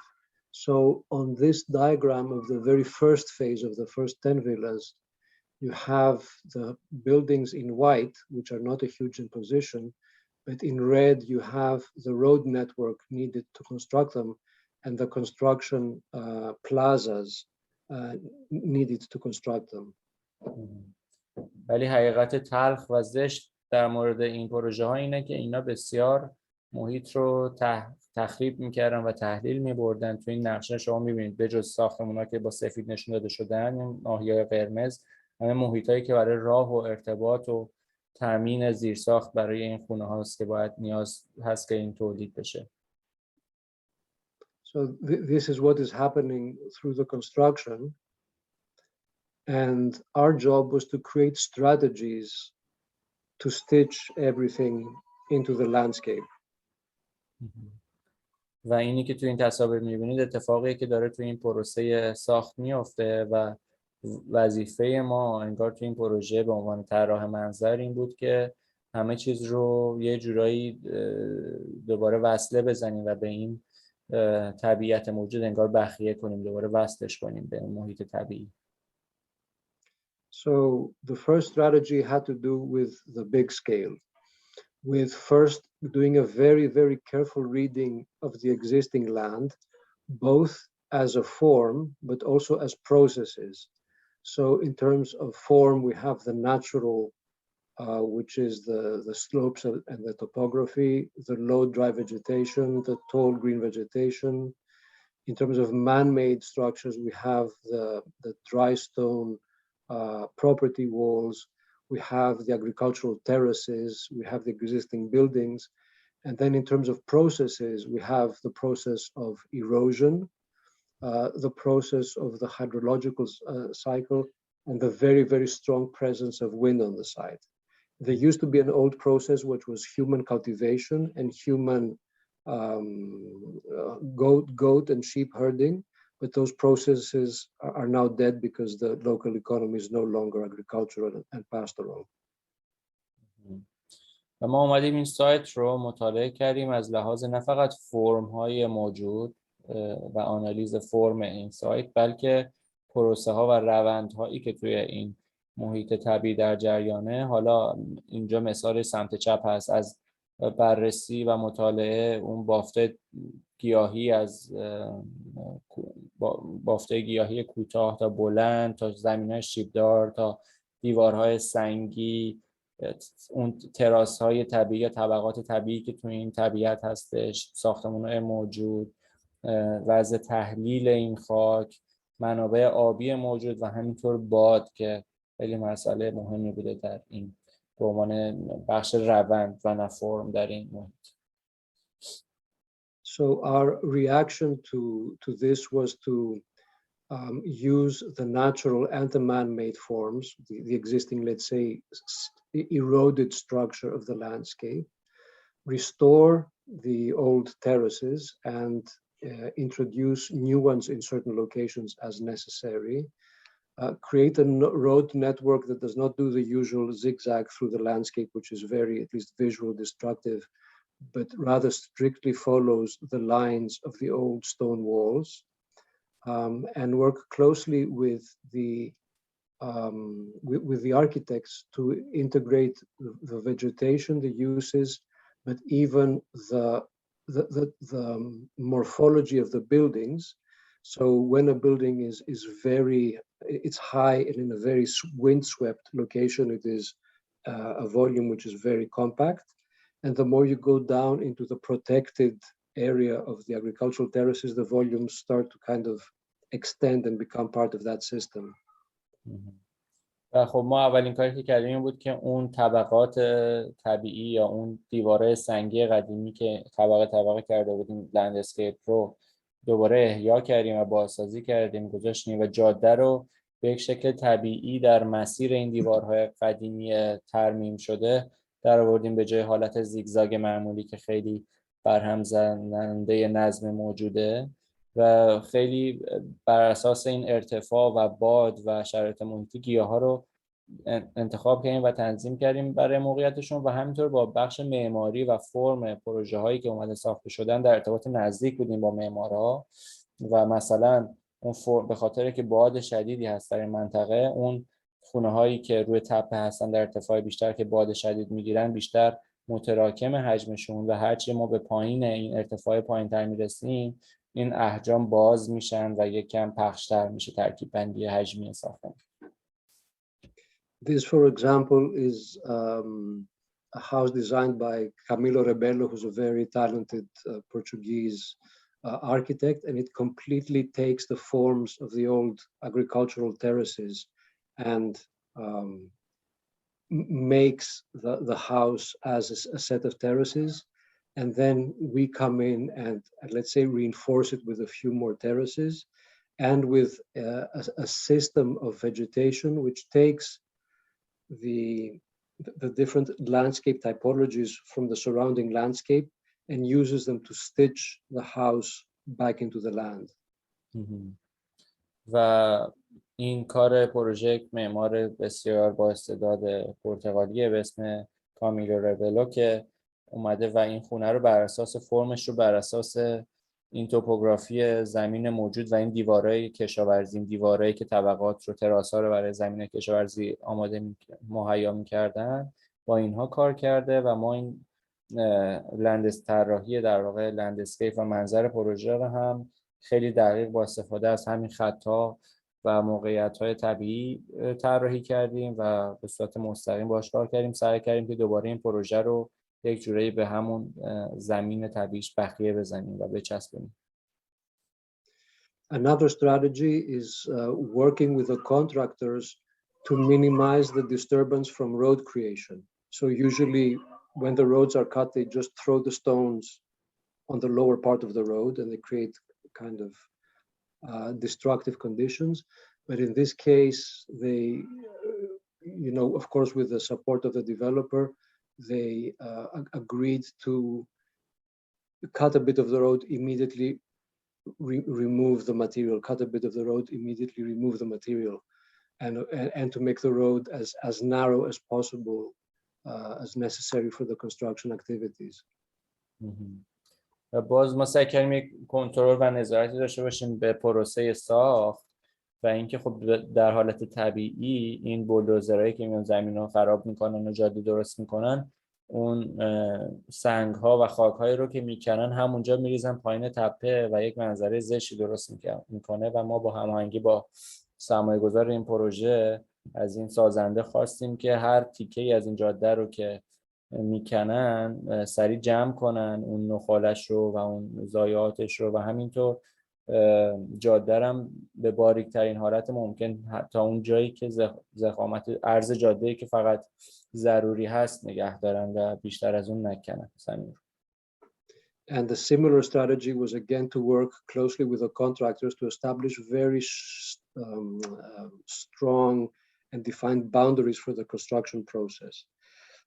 In the earliest houses, we had been pushing for these boundaries, but because of the way people were used to doing things and because of the inexperience of the developer, they were, large areas of destruction. But by, as we were all learning from these mistakes, it was agreed to form these very tight boundaries and minimize the imposition on the existing landscape. و باز ما سعی میکردیم که این مرز محیطی که برای ساخت استفاده میشه رو تا جای ممکن کوچک نگه داریم و یک کنترلی داشته باشیم که تخریب این محیط طبیعی در حداقل میزان خودش صورت بگیره. Another strategy is studying the vegetation typologies, the various landscape typologies of the existing land, and use them to stitch the houses back into the landscape. So in this case, you have various types of maquis, garrigue, and agricultural features in the land, and they are used again to do this kind of stitching. And in a house slightly further down, the character of the land is different because you have these islands of Pistacia lentiscus plants, which are actually plants that have a very strong symbiotic relationship with their mycorrhiza, with the fungi that live in the roots. And they make this kind of funny landscape that looks like a sea of grass or a sea of earth with little green islands. و ما سعی کردیم از گیاهی استفاده کنیم که مناسب باشند با زمین کشاورزی که این زمین‌ها در واقع زمین کشاورزی بودن همخونی داشته باشند و از این گیاه استفاده کردیم که به صورت جزیره‌های متراکم هست توی این دشت پخش میشه و یک جور انگار یک دریایی از این گیاه‌ها به صورت مستقل و جزیره‌ای رو اینجا پدید آورد. And then this same system of islands or blobs is used to tie these two houses into the land with other kinds of landscape typologies flowing between them. و این گروه‌های جزیره‌ای گیاه‌ها یک جورایی دارن انگار محل قرارگیری این خونه رو تو این سایت تعریف میکنن. Another strategy has been in developing planting patterns, but also developing ways to work with the local native plants, which originally did not exist in the market. You could not buy these plants in the market. و مرحله بعدی جایی بود که ما سعی می‌کردیم یک سری پترن یا طرح با این گیاه‌ها درست کنیم و اینا گیاه‌هایی بودن که مرسوم نبودن در بازار. And trying to understand how these patterns, these very beautiful patterns of plants develop in the land, we understand that what you have happening here is both collaboration and competition between different plant species as they're all fighting for whatever little earth and water there is, but at the same time as they are protecting each other from the wind, which is the most important limiting factor. یک نکته جالب در مورد این گروه‌های مختلف گیاه‌ها در کنار هم اینه که اینا یک جور همزیستی با هم دارن که هم در این همزیستی هم رقابت هست و هم همکاری، یعنی هم دارن برای رسیدن به اون منابع آبی با هم رقابت میکنن در اون زمین، ولی از طرفی دارن همدیگر رو از باد محافظت میکنن و یک جور همکاری هم با هم دارن. So in 2002, we started developing a system which was different from what people were doing at the time, not planning plants in groups, let's say, that had a more aesthetic or decorative philosophy, but using sort of a more statistical approach to plant mixes that would give us an approach to both the gradation, continuity, and differentiation that you find in the existing landscape. و بعد ما در این 2002 اومدیم و یک جور آنالیزی کردیم، یک برنامه ریختیم برای استفاده از این گیاها در کنار هم که فقط مسئله بحث زیبایی شناسی نبود، بلکه بحث این بود که از لحاظ آماری این گیاها چجوری میتونن در کنار هم کار کنن و در واقع در همکاری با هم بیان و این گریدینت یا این طرح و پترنا رو برای ما در بیارن. And a strategy which had to do with the following: the existing landscape. So give me a sec, because μιλάω αγάπη μου. Κάνω παρουσίαση. Δεν μπορείς να διακόψεις τώρα. Δεν καταλαβαίνω τίποτα. Άσε με να παρουσιάσω και θα τα πούμε μετά. Okay. So the developer said, okay, we said the developer, we're doing all these things to completely find ways for these houses to become part of the local landscape. But he said, you know what, the local landscape is dry in the summer, and this is when my clients are coming and I have to sell the houses and they have to feel that there is some nice greenery there. And also that is the time of year when they will be living there. So, the garden should be green. And we said, if you have nature which is completely dry and you do something which is irrigated and green, it's just going to make the house look like it has neon lights around it. It's going to completely make it stick out of the landscape. And we found a compromise, which is we irrigate and do a more garden type of planting very close to the houses, where people, for the first few meters, where people can actually see them. But then gradually we have zones that are becoming more and more natural as you go further out. و این کارفرمای ما اومد و گفت که این منطقه که وجود داره برای این خونه ها خیلی منطقه خشکیه و مشتریای ما تابستون میخوام به این خونه ها رو ببینن و خیلی خشکه و خونه ها خودشون نشون نمیدن. من میخوام که یک جورایی این گیاها باعث بشن که جلوه کنه این ساختمون ها توی این محیط سبز. و ما اومدیم به این شکل طراحی کردیم که گیاهای انبوه بیشتر طراحی شده رو در اطراف هر ساختمون استفاده کردیم و هرچی که از این ساختمون دور میشدیم منظر طبیعی تر میشد به اون منظر به اون حالت طبیعی که هست. And another strategy that became very interesting to us, which was as you start, well, this was still the time when we could not find native plants. So we were using plants that look like the native plants, but they're not native. So a strategy of doing this artificial Mediterranean planting dense close to the building, but then progressively giving more space between the plants and allowing for natural revegetation in these interstices. و خب با این گیاهایی که کاشتیم اولا اون موقع دقیقاً اون گیاه محلی اونجا پیدا نمی‌شد، یه چیز شبیهش رو کاشتیم و بعد اومدیم 2 تا زون طراحی کردیم بین زون بیرون و داخل و یک فضای، یک گپ، یک فاصله بین اینا وجود داره که به صورت طبیعی این در طول زمان پر بشه و این دو لایه یک جوری با هم ترکیب بشن. So that you would eventually have a continuum, and you could also allow nature to regrow in the areas that humans were created.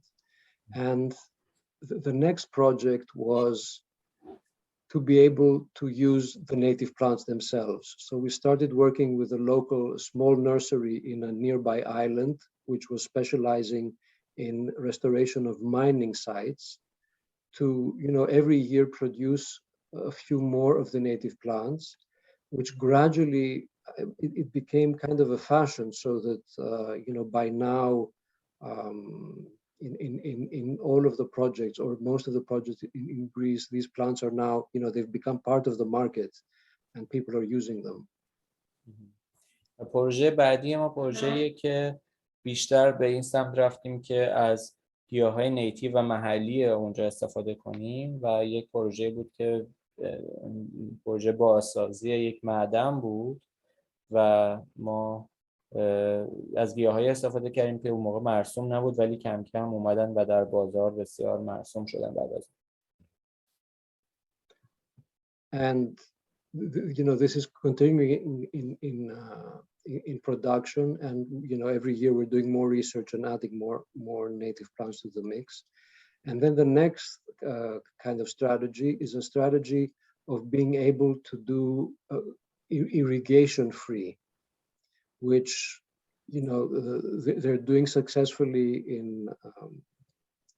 Mediterranean gardens in southern France, but they get 600 to 800 millimeters of rain a year, while these islands can get 200, which is close to desert conditions. Mm-hmm. So we did the next project with Olivier Philippi, who is maybe the most important Mediterranean plant specialist and nurseryman internationally, and this small nursery on Milos, a 4-year test of plants, that are watered the day that you plant them, and you plant them in the middle of winter to get them the best survival.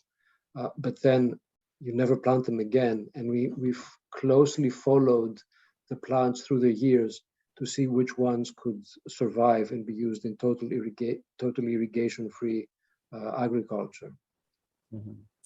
و اقدام بعدی که کردیم این بود که ما به این سمت بریم که کاملا از آبیاری بی‌نیاز بشیم و گیاها به صورت دائم بتونن رشد کنن بدون اینکه بهشون آب بدیم، چون که این منطقه بسیار منطقه خشکیه. مثلا اگه تو فرانسه شما سالی 600 تا 800 میلیمتر آبیاری و بارون دارین، اینجا فقط 200 میلیمتر داریم ما در سال و این بسیار منطقه خشکیه و به همین دلیل سعی کردیم که در یک پروسه 4 ساله این رو تست کنیم که این گیاها کدومشون دوام میارن در شرایط بدون آبیاری به صورت طبیعی، کدومشون دوام نمیارن.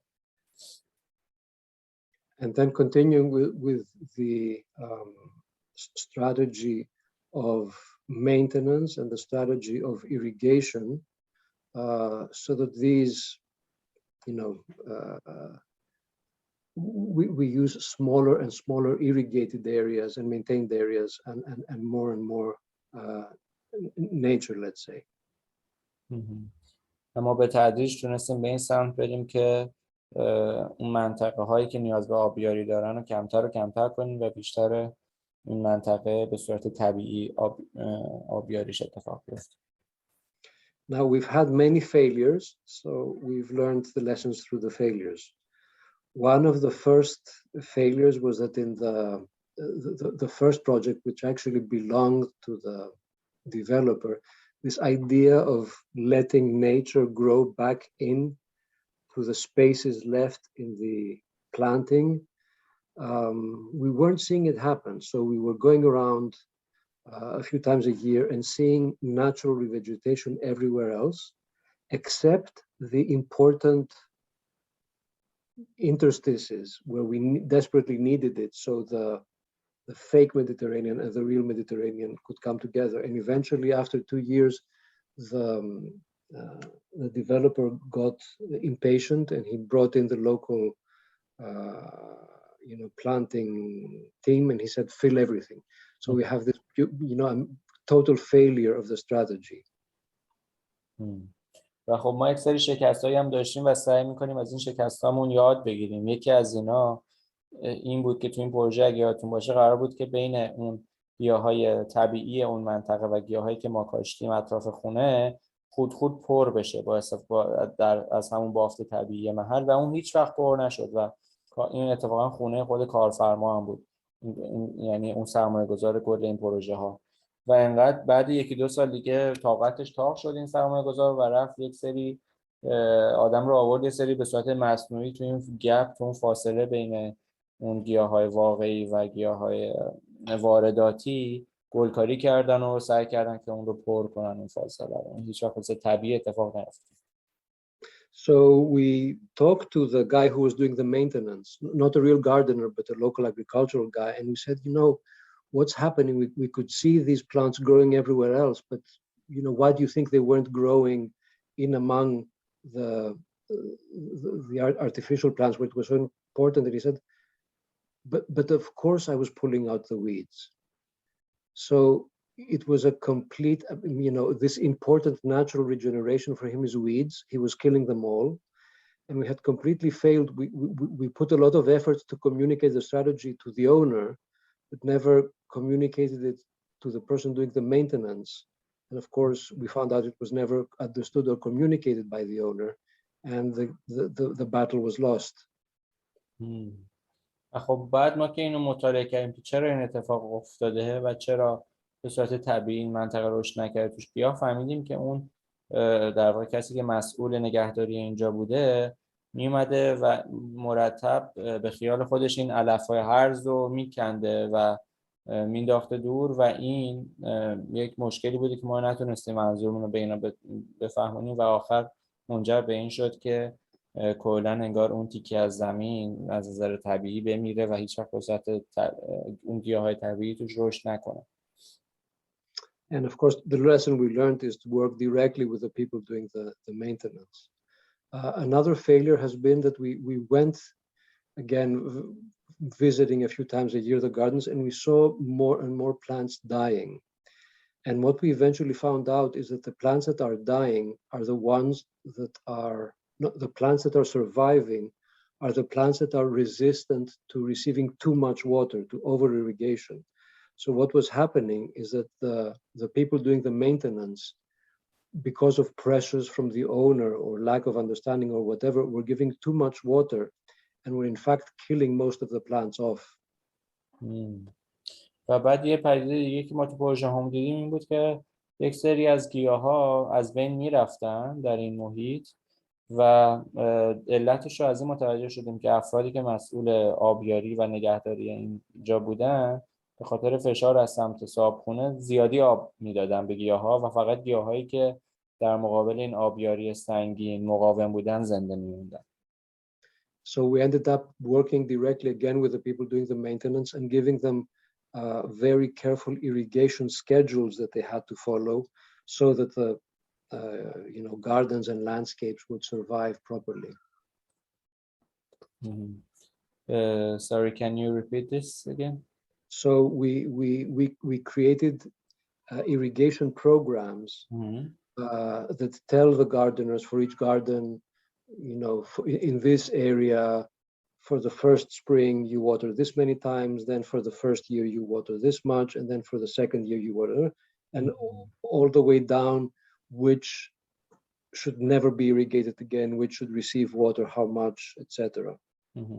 و ما یک برنامه‌ای رو درست کردیم، یک تقویم یا جدولی رو که به اون فردی که مسئول آبیاریه بگیم که به هر کدوم از این گیاها چقدر باید آب بدی، بعضیا رو چند بار در هفته، بعضیا رو یک بار و بعضیا هم اصلا آبیاری نیاز ندارن.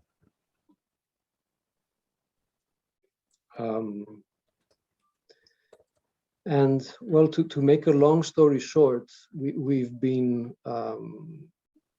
constantly trying to go from the left, which is something which is 0%, let's say, natural, which is very man-made and artificial, with every step to come closer to doing sort of 100% restoration or 100% natural.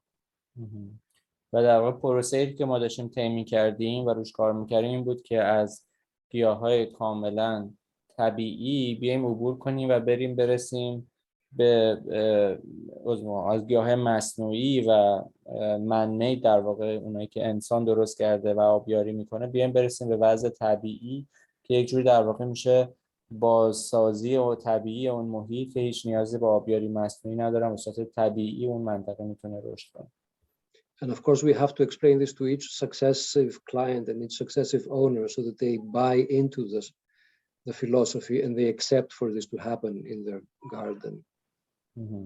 و خب ما ناچار بودیم که این ایده رو به همه کارفرماهامون توضیح بدیم به تدریج که با ما در واقع هم نظر بشن در مورد پروسه‌ای که ما طی می‌کنیم.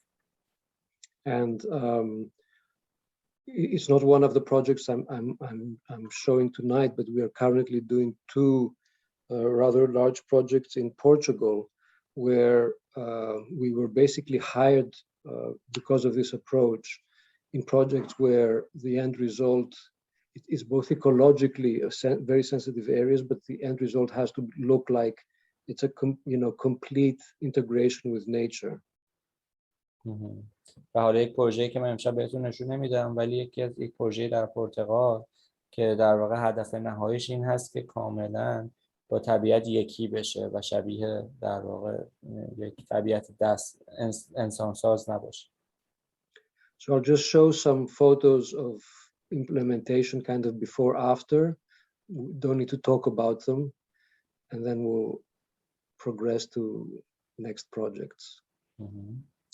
و حالا یه سری تصویر قبل و بعد می‌بینیم صرفاً که توضیحی در مورد اینا دیگه نمیدم تا به مرحله بعدی صحبت برسیم. اینا تصاویر قبل و بعد هستن before after.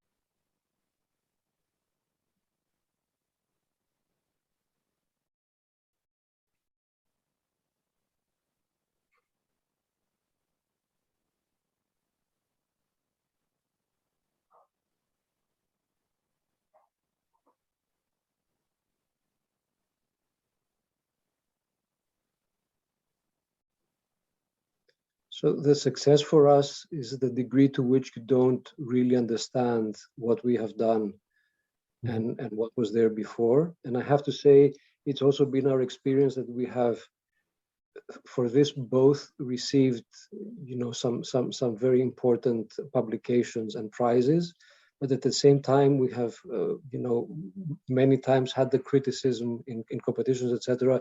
We don't understand what you've done here. Which is great, but it's also, kind of problematic because many people think that this was already here. میگن که یکی از چالشایی که ما داریم اینه که ما در واقع هدفمون اینه که این پروژه طراحی منظرمون یک جوری تبدیل به یک چیزی بشه که انگار همیشه اونجا بوده و شما نتونید این رو با طبیعت نچرال اونجا تفکیک کنید و این خب خیلی برای ما جایزه آورده، خیلی در مورد کار ما چاپ کردن به این دلیل، ولی خیلی وقتا هم از ما تو مسابقات انتقاد شده یا درست متوجه نشدن که بالاخره چه بخشی از این طبیعت طبیعیه و کجاش کار ما بوده که خب مشکل جالبیه که ما داریم.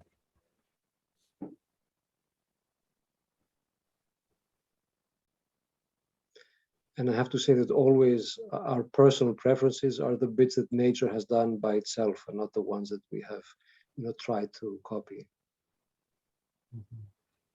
و خب ترجیح همه ما اون اتفاقیه که اون شکلیه که طبیعت خودش به خودی خود گرفته، نه اون چیزی که ما بهش تحمیل کردیم. But in this picture, for example, half is done by us and half is done by nature. So we're still kind of happy with the result. و خب تو این تصویر می‌بینین که نصفش کار ماه و نصفش رو طبیعت انجام داده. So a brief, let's say, passing through a bigger and more commercial project, which is the Amman Resort in Portocheli, before we end with the Biennale project, the Fungi. و یک به صورت مختصر یک پروژه رو بهتون نشون میدم الان و بعد به پروژه 2 سالانه قارچ میدم. This is an Amman resort, which at the time they were the highest kind of quality of resort, and developed differently from Hilton and other places in the sense that they always you have to feel that you're part of a place when you go to an Amman. و این یک پروژه توسعه در امان که میخواستن که این حس رو ایجاد کنن برای این محیط، این مجموعه که شما وقتی میرین اونجا انگار که یک عضوی از اونجا هستین، غریبه نیست. And for that reason, they were very open to our approach, which is looking at what exists in the surrounding landscape, and then taking those typologies and making them the design project, and sort of using them to resolve the various design needs of the project, while at the same time establishing a feeling that it is, it's kind of always been there and is part of that landscape. خب این دست ما رو باز گذاشت، این نگاهی که به پروژه داشتن که باید همه چیز طبیعی و محلی باشه، که بریم و تایپولوژی‌های موجود طبیعی رو مطالعه کنیم در این سایت و بیایم از اونها در پروژه استفاده کنیم. And they're quite happy with things looking, natural, designed in some areas, but really undesigned everywhere else.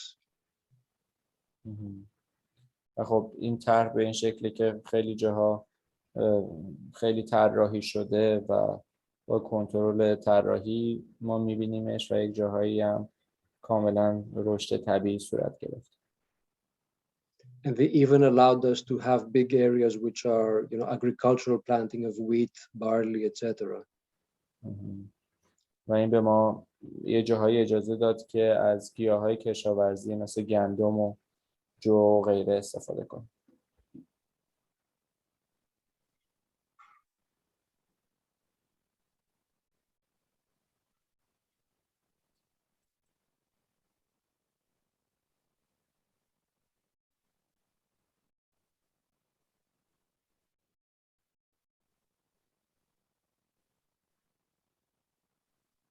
And a very good collaboration with the architects to integrate first the master plan and the buildings into the existing topography and save many of the existing trees,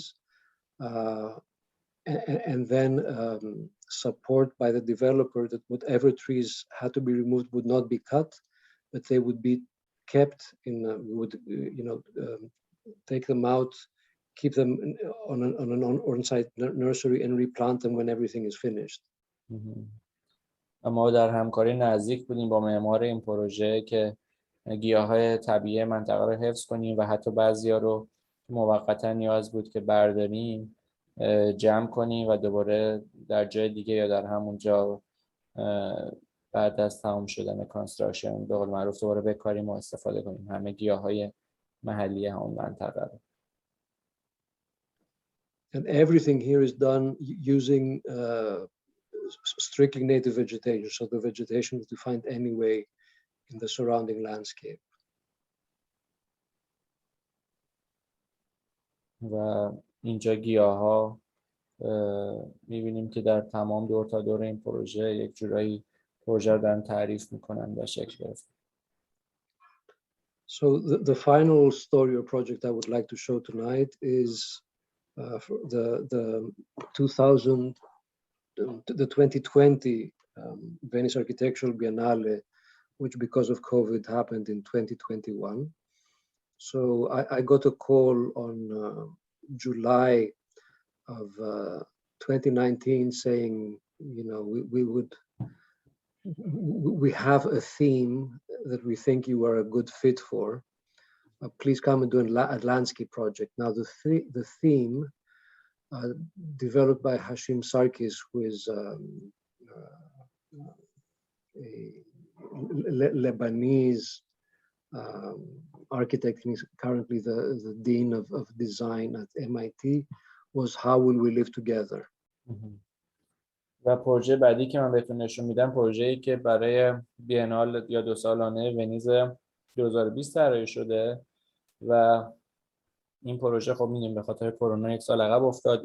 این نمایشگاه 2 سالانه 2021 برگزار شد، ولی در تابستون 2019 هشیم سرکیس که کیوریتور این 2 سالانه بوده میاد و تماس میگیره باهاشون و میگن که ما نیاز به یک پروژه لندسکیپ داریم و تم یا موضوع این 2 سالانه اینه که ما چطوری میتونیم در کنار هم زندگی کنیم.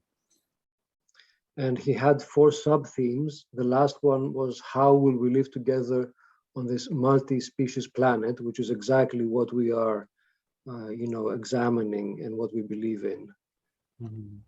و یک سری عنوان یا تم فرعی داشتیم که ما چجوری میتونیم در کنار هم در یک سیاره‌ای که از موجودات مختلفی تشکیل شده زندگی کنیم که این دقیقاً با اون ایده هایی که ما تو دفتر رو خودمون روش کار میکنیم مطابقت داره.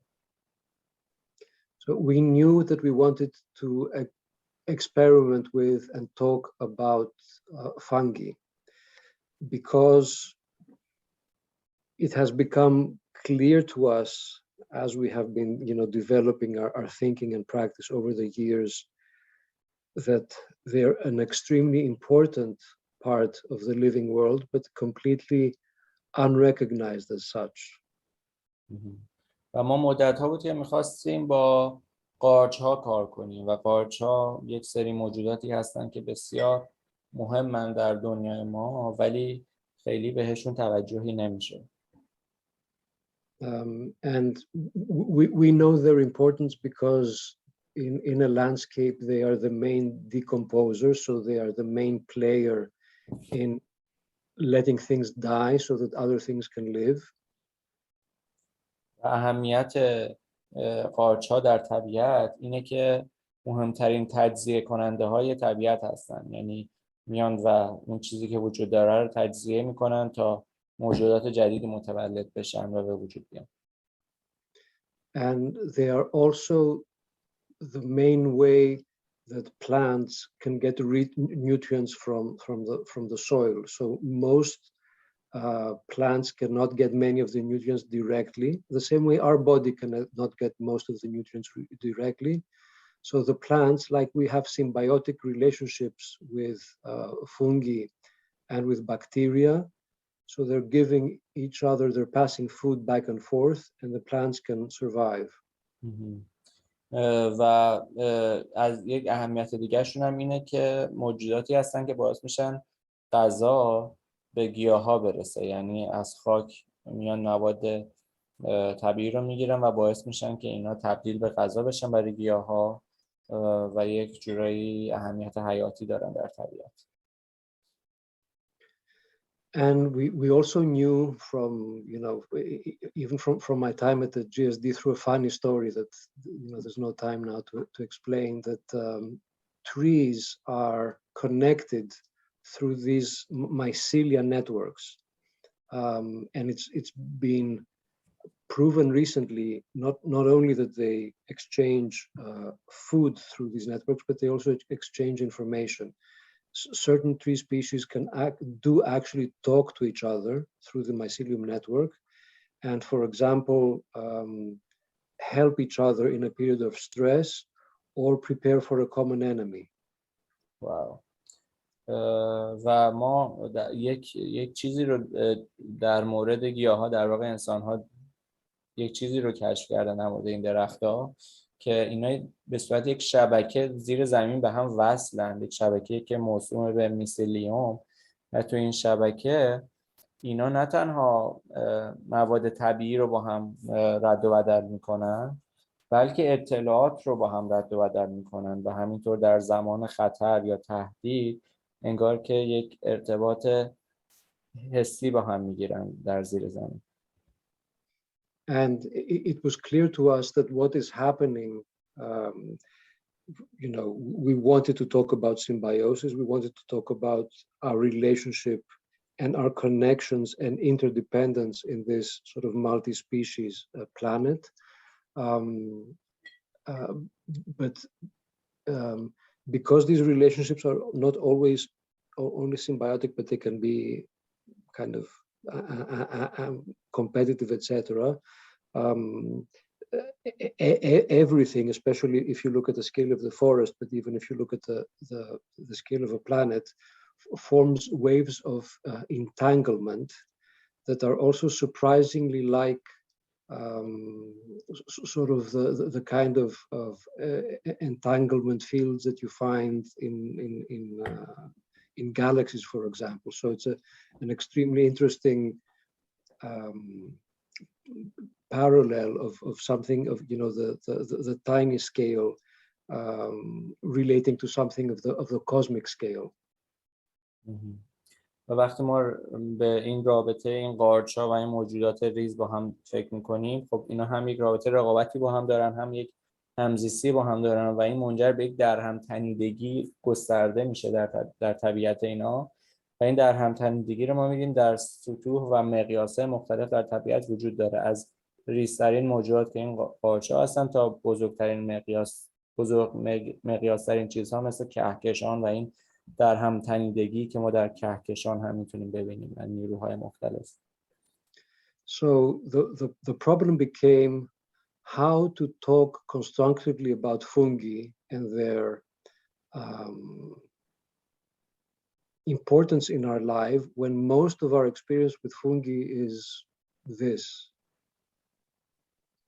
It's things that we find in our kitchen, you know, that are rotting because of fungi. So how can we take something that is either invisible to people or when they see it, they feel disgusted and make people through design understand how important it is and in fact that without these things we could not exist. و خب یه چالش برای ما این بود که چجوری ما در مورد اهمیت قارچ‌ها صحبت کنیم در شرایطی که یا انسان‌ها کلاً اینا رو نمی‌بینن و متوجه حضورشون در طبیعت نمیشن یا اگه میشن جایی در زندگی روزمره میشن که یک محصول غذاییشون خراب شده و قارچشون رو فرا گرفته و یک منظره چندشاوریه بیشتر تا یک چیز جالبی باشه و یه چالش ما این بود که چجوری آدم‌ها رو از اهمیت این قارچ‌ها آگاه کنیم. And the first thing to understand is that fungi are not plants. In fact, they are closer biologically to animals than plants. So what we knew from working with the plant world was not applicable in this case. و یک نکته جالب در مورد قارچ‌ها اینه که بیشتر از اینکه قارچ‌ها گیاه باشن رفتارشون شبیه حیواناته و به این دلیل این یک تفاوتی داره با اون گیاهایی که ما باهاش کار می‌کردیم و یک موضوع جدیدی بود برای ما. So we started working with local companies in the mountains around Athens that produce mushrooms for eating to find out how they do it and, you know, what is the whole process. But at the same time as we were doing this and started proposing a mushroom garden for the Giardini dei Vergini, which is just it's an old monastery garden attached to the Biennale. The Italian authorities came back and said, there is no way we will allow you to introduce potentially dangerous fungi in a historical garden.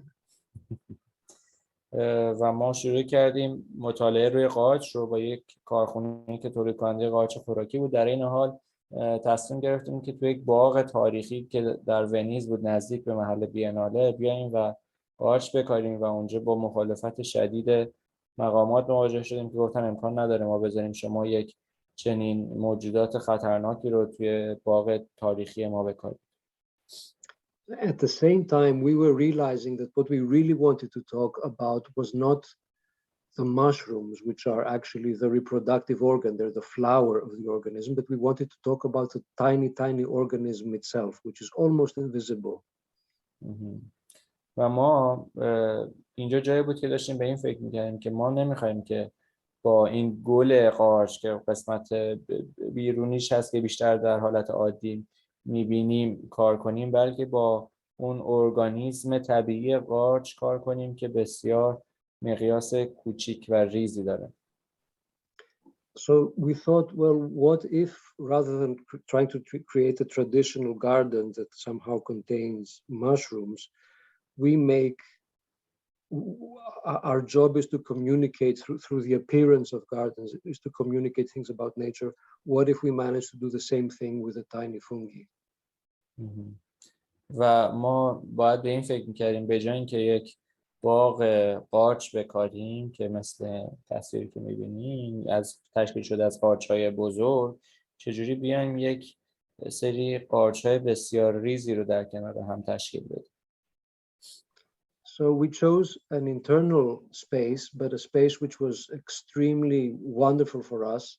It is the connection in the Arsenale between the Corderia and the rest of the buildings, which used to be kind of an semi-outdoor space, and which is covered with these wonderful fungi and lichen already on the walls.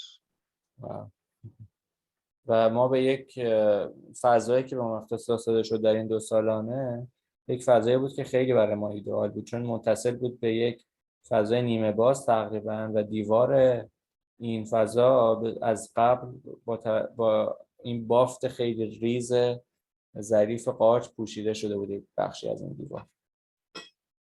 So we tried to research and see, how people had made fungi gardens before, but there wasn't any information. Apparently, no one had made a fungus garden before. So we got in contact with the professor and chief researcher of, mycology, a fungi specialist in the University of Athens, who fortunately was even crazier than us and completely crazy about fungi. And she was so happy that an architect, group of architects was going to do a biennale project to make the world love her beloved fungi, that she, immediately came on board, and we had an amazing collaboration from then on. ما یه تحقیقی کردیم ببینیم قبلا کی باغ قارچ درست کرده و دیدیم تقریبا هیچ اطلاعاتی در موردش نیست. برای همین باید خودمون دست به کار می‌شدیم. تماس گرفتیم با مسئول قارچ شناسی در دانشگاه آتن و با یک فردی آشنا شدیم که تخصص این رو داره و خودش از ما خیلی مشتاق‌تر و دیوانه‌تر بود که بیاد و تحقیق کنه در این مورد و خیلی سریع اومد و به ما کمک کرد. So we ended up going with her on site and collecting samples from the walls and also from the air, because the fungi spores are everywhere, and you and I and everyone, we're breathing them right now. Mm-hmm. So there are special air traps that allow you to collect them. And then after collecting them, we started growing them in the lab in Athens and also in our office. و ما اومدیم این قارچ‌ها رو نمونه برداری کردیم، هم از روی دیوار و هم توی هوا، چون قارچ‌ها همه جا هستن. همین هوایی که من و شما تنفس می‌کنیم به صورت ریز توش قارچه و خلاصه اینا نمونه برداری کردیم و تصمیم گرفتیم که بیایم اینا رو رشد بدیم، پرورش بدیم، هم توی دفترمون و هم در یک آزمایشگاهی در آتن. And at the same time developing the physical design of the space, so it would give you a kind of a spiritual, almost religious experience when you met these fungi and understood their importance. و با در واقع طراحی این محیطی که ما می‌خواستیم اینو من نمایش بدیم، تقریباً داشت یک فضای خیلی روحانی و حتی با حس و حال معنوی و مذهبی شکل می‌گرفت در کار کردن با این قارچ‌ها. So in the meantime, in order to learn how to work with fungi, we were growing the fungi that exist in our office. So we created these kind of petri dishes with fungi food and left them in various areas in our offices, and then closed them and saw what grows, which is what already existed in that space. و ما این قارچ‌ها رو از خود دفتر خودمون نمونه برداری کردیم و سمپل‌های مختلفی درست کردیم و گذاشتیم که اینا رشد کنن، قارچ‌هایی که در دفتر خودمون پیدا شده. And started learning these fungi, but also, through the development of the fungi of Venice, started slowly to understand them as different characters. و به تدریج ما با این انواع مختلف قارچ‌ها که آشنا شدیم و این رشد می‌کردن، کم کم شخصیت‌ها و کاراکترهای مختلف اینا رو شروع کردیم به تفکیک دادن و شناسایی کردن. and started doing experiments of growing them in groups to see how we could aestheticize them, how we could make them feel beautiful and interesting to the visitors. But initially, the experiments looked like a mess. A lot of it looked like what would scare people and not make them fall in love with the fungi. و ما در واقع وظیفمون این بود، کارمون این بود که بیایم اینا رو یک جورایی زیبا کنیم، اینا رو در کنار هم بچینیم و یک ترکیب بندی هنری از این درست کنیم، چیزی که در حالت عادی شکل یک چیز زشت به نظر میاد. So this was, at this point we were in around January, February of 2020, and we could hear in the news something about the coronavirus in Wuhan, and then it appeared next door to us in Milano, and it had strange parallels with what we were doing with the fungi, because for various reasons, if you enter the space where there are many fungi, you have to wear a mask. And we had a whole discussion in the office, how is it possible, will we actually have boxes of masks outside the space, and will people accept to wear them? Little did we know that we would be entering the time of masks.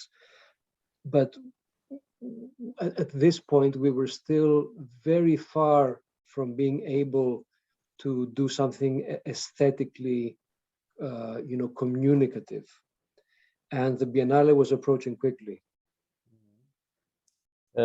و این قاچه ما داشت در ژانویه و فوریه 2019 شکل می‌گرفت و دقیقاً در زمانی بود که ویروس کرونا داشت رشد می‌کرد و گسترده می‌شد، اول در چین و بعداً اومد در میلان بیخ گوش ما. و ما اول یک دغدغه‌مون این بود، چون وقتی که شما دارین با این قاچه کار می‌کنین و دور و بر اینا هستین، وقتی زیادن بهتر که ماسک بزنین برای اینکه اینا رو تنفس می‌کنین. و یکی از دغدغه‌هامون این بود که ما چجوری از مردم بخوایم که ماسک بزنن بیرون و بیان و داخل اینا رو ببینن، ولی نمیدونستیم که این به صورت طبیعی قراره این اتفاق برای همه به خاطر رشد ویروس کرونا هم بیفته، پخش شدن ویروس کرونا و همه‌گیری و شرایطش مهیا میشد. So it quickly became evident, because northern Italy was the worst hit in Europe, that the Biennale was not going to happen in 3 months. And as the Biennale was being pushed back and back, we had more and more time to experiment and to slowly start to understand how each one of these fungi likes to live and expand, and how we can use them in design, let's say.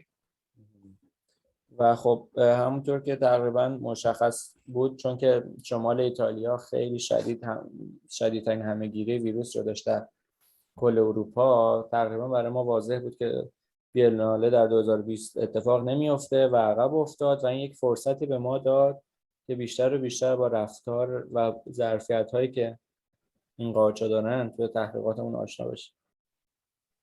So we ended up doing a year and a half of continuous experiments. So if the Biennale had been in the original dates, we would not have succeeded. It was fortunate. And also because we could not find the funding that we needed, we got maybe a third of the money that was necessary. We also had to do a much more minimal project, much more minimal design project, which came out for the better. و ما اگر که عقب نیفتاده بود این بی‌الناله، به خاطر این چند ماه تحقیق اضافه‌ای که کردیم اصلا نمیتونستیم به اینجایی که از پروژه رو برسونیم و همینطور از نظر مالی، بنابراین این محدودیت‌هایی که وجود داشت، بنابراین این تأخیر به ما کمک کرد و باعث شد پروژه بیشتر شکل بگیره. So by the time the Biennale came around, fortunately we had enough experimentation to be able to control aesthetically the result. We had designed and fabricated all the pieces, and then we sent all the pieces to Venice, which is its own interesting project, because you cannot send them as you send them to normal places. And we were also given a space on site on the Biennale to make our lab and create our fungi. در نهایت ما موفق شدیم که اون کنترلی که می‌خوایم رو داشته باشیم و یک جورایی طراحی کنیم و به اون شکلی که می‌خوایم در بیاریم این قارچ‌ها رو و این روند بسته‌بندی و ارسال اینا رو به محل بینال و دوباره برپا کردنش رو طی کردیم که خیلی پیچیده بود و مسائل خودش رو داشت. And we set up our space with various exhibits also explaining why fungi are important and explaining the process that we arrived to get to this point. و ما این محل رو در واقع آماده کردیم، برپا کردیم و آماده سازی توضیح این قضیه که چه روندی رو این طی کرده و چه اهمیتی داره. And then in the end, the exhibit was about a first room just with light and the sounds of the animal kingdom. و این نمایشگاه در این اتاق تشکیل شد که در این اتاق ابتدا فقط نور بود و یک سری صدا از دنیای حیوانات. And a light like a mycelium network leading you to the almost religious experience of the large petri dish with the fungi growing alive in the Biennale. و این نور انگار که یک مثالی از اون شبکه‌ای که شبکه زیرزمینی که بهش اشاره کردم و این انگار که شما رو میخواد بکشه ببره داخل و این تجربه معنوی مواجه شدن با این قارچ‌ها رو داشته باشید.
So what our answer in the end was, for the important question of how we will live together on this multi-species planet was by understanding, respecting, and connecting to the web of entanglement that is life on Earth. و در نهایت جواب ما برای این سوال بیناله که ما چجوری میتونیم در کنار هم با موجودات مختلف روی زمین زندگی کنیم این بود که با فهمیدن همدیگه، احترام به همدیگه و وصل شدن به این شبکه در هم تنیده حیات بر روی زمین میتونیم این کارو بکنیم.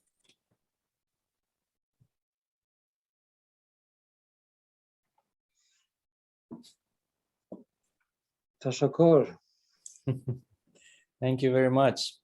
Thank you, Thomas. It was super interesting from beginning to the end to me, so I really appreciate it. A lot of questions and interesting thoughts come to my mind, but we will have some time to ask questions, to check the questions that our audience is asking online.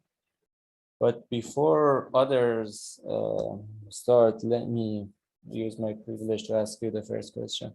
So it's super interesting the way you're dealing with the idea of what's natural and what's man-made and or superficial, especially the fact that you're a landscape architect and working directly with the nature, and then how you try to deal with it in different projects with different approaches. And it's the challenge is super interesting that you don't want to, basically you need to aestheticize it without killing it. It's just, and then it's something that is already in the nature too. You mentioned that these pieces together, they collaborate, but also they compete with each other so it's very interesting that how your role as an architect, how you regulate this, or how you try to make it beautiful or make it more meaningful without killing it, and just the process that you take is very interesting. To me, what's very different in your last project that you showed to other projects is that you're dealing with the real thing itself. Like you spent a lot of time to work with it and just to make the real thing and experiment with it. And the whole process, it can't be reduced to drawing on a piece of paper because you never know what's going to happen. And that's the difference with the normal design process that one might take with the landscape design thing, that they might just draw some plants on a paper and group them and have an idea and let's see what happens. And finally, sometimes the result is not exactly what they imagined. Because the real process was not taken, it was just an idea and then the implementation. And it doesn't go to the back and forth cycle that you went with the mushrooms. Like you constantly work with them, you failed and again did it again, and then you find out something new about this, and then it also, this back and forth process also help your imagination and it help you to have a better control. I was wondering how maybe someone like you can extend this to landscape design work and work like experiment with the real plants and species instead of just doing one-time design and implement it to see how it looks like and how it can possibly inspire the future works. I was wondering if you have thoughts related to this. Do you want to translate the question before I answer? Yes, that's a good idea because it was a long question. سوالی که من کردم از ایشون این بود که یک نکته که خیلی جالبه توی کار شما، مدام دارید که سعی میکنید که طبیعت واقعی رو حفظ کنید و تا جایی که میتونید نقش انسان رو کم کنید، نقش مصنوعی بودن رو این طراحی کم کنید، ولی در این حال یک کنترلی رو این داشته باشین و یک جوری این رو مدیریت کنید به اون سمت طراحی که میخواین ببرین. و حالا نکته‌ای که توی طراحی پروژه قارچا که در آخر دیدیم وجود داره و متفاوته با طراحی مثلا منظر که در ابتدا دیدیم، این که با خود اصل جنس، با اصل اون قضیه دارن کار میکنن و این آزمایش ممتد داره روی خودمون قارچا اتفاق میفته، برخلاف پروسه نرمال طراحی که شما حتی یک طراح منظر ممکنه رو کاغذ یک سری گیاه بکشه و بعد اینا رو بره اجرا کنه و ببینه چه شکلی میشه. این بار تو قارچا دارن با خود اون اصل قضیه مواجه میشن و هی میسازن و اشتباه میشه، تخریب میشه، دوباره یه چیز جدید در موردش یاد میگیرن و میسازن. و سوال من این بود که چجوری میشه این رو برد به اون طراحی لندسکیپ و منظر و با خود گیاها کار کرد و امتحان کرد به جای اینکه یک بار این طراحی بشه و بعد بره یک بار اجرا بشه ببینیم چه شکلی میشه. Okay, thanks for your patience. The answer is that we've been trying to do that from the beginning. So the Antiparos project, for example, that I spent a lot of time explaining, is a project that has allowed us to have this kind of open relationship. It's been going on now for 21 years. And it really has been a series of testing, failing, trying something different, succeeding, failing on the next thing, etc. So I think as far as our process is concerned, wherever we can do this kind of experimentation, and wherever we can have control in time, because that is also one of the things that is necessary. To be able to do that, you have to have a project that has a great time depth. We have done it. I think the real question for us in the end is how we can bring this way of working with things and with nature as a generally accepted way of working. My answer will be long, and then you can summarize. It has to do with my personal story as well, because when I was an undergraduate, and before actually I knew I wanted to be an architect, and when I entered architecture, I knew I wanted to be an architect, but I understood architecture as something relatively static, with always, even if it's simple, it always has a certain degree of monumentality and permanence. So something that is not dynamic and accepting of change and death, but something that is quite, it's our way to leave our mark on the world after we are gone. What fascinated me about landscape is exactly that it is of necessity much more open, much more dynamic, and you have much less control. So you have to have ways of setting in process, setting in motion processes, and you have to have a way to make, let's say, basic structures and scaffolds. But then you have to step back and let things do what they're doing.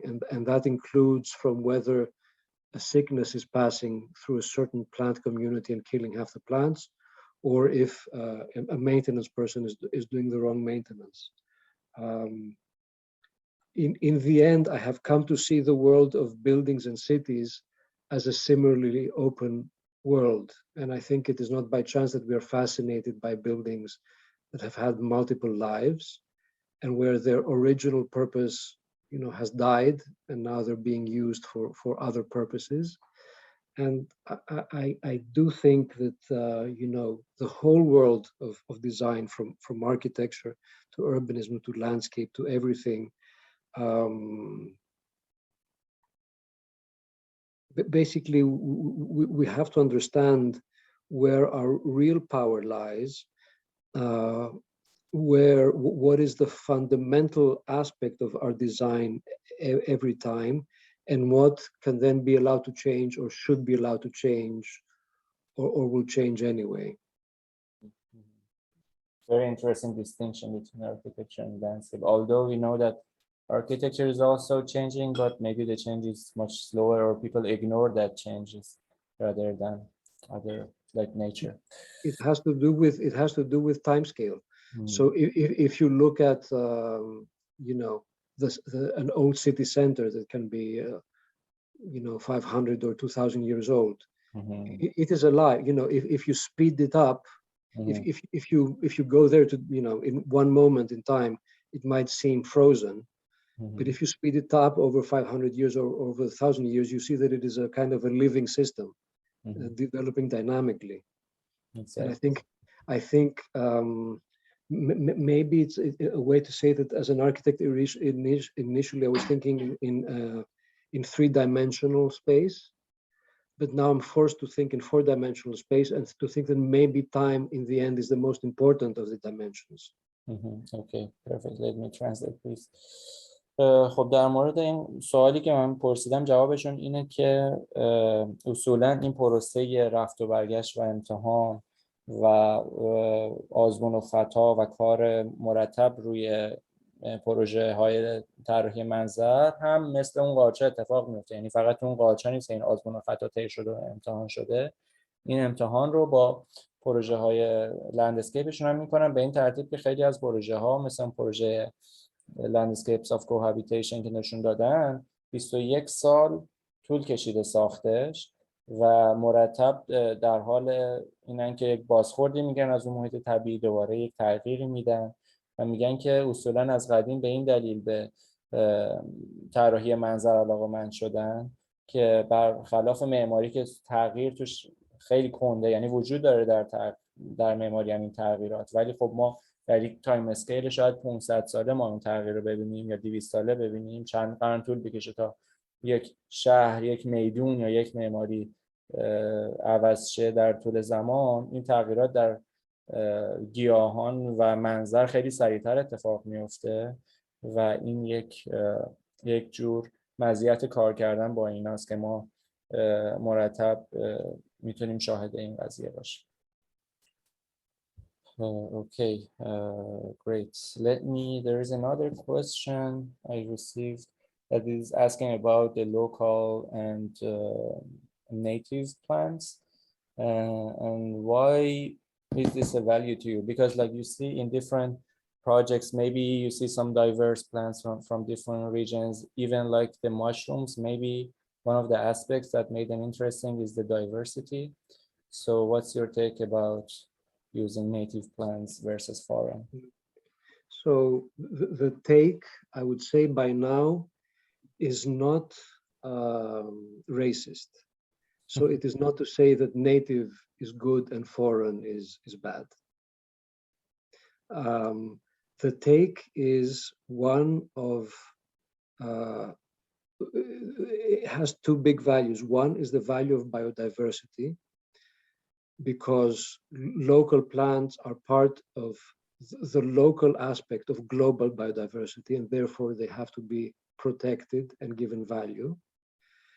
And the second one is what, you know, I feel very strongly is our responsibility as designers to show the value of the undervalued, kind of to push for the underdog. Mm-hmm. So in a place where people want to plant, you know, posh plants from nurseries, mm-hmm. I would, you know, always push for the local underdog. Maybe if everyone only wanted to plant native plants, then the discussion would have to move in the other direction. Mm-hmm. Mm-hmm. Perfect. Let me translate please the question and answer. یک سوال بعدی که من دریافت کردم ازشون پرسیدم این بود که چرا فقط از اون گیاهای محلی هر محیط اصرار دارین توی پروژه ها استفاده کنین و مثلا چه اشکالی داره اگر که از جاهای دیگه اومده باشن و با اون محیط تطبیق داشته باشن، همینطور که ما این تنوع رو مثلا در پروژه قارچا هم می‌بینیم و اون تنوع خودش جالب به نظر میاد.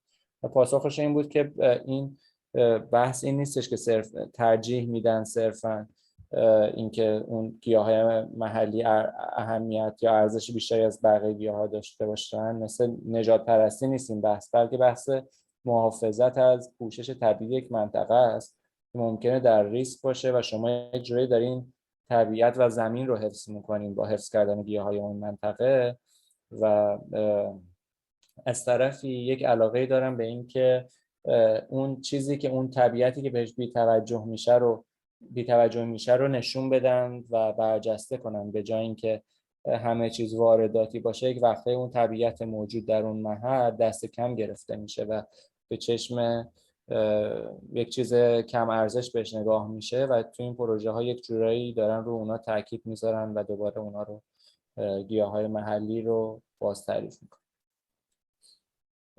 There is a question about the sounds in the fungi room, and then I remember you mentioned there were sounds playing from the animal kingdom.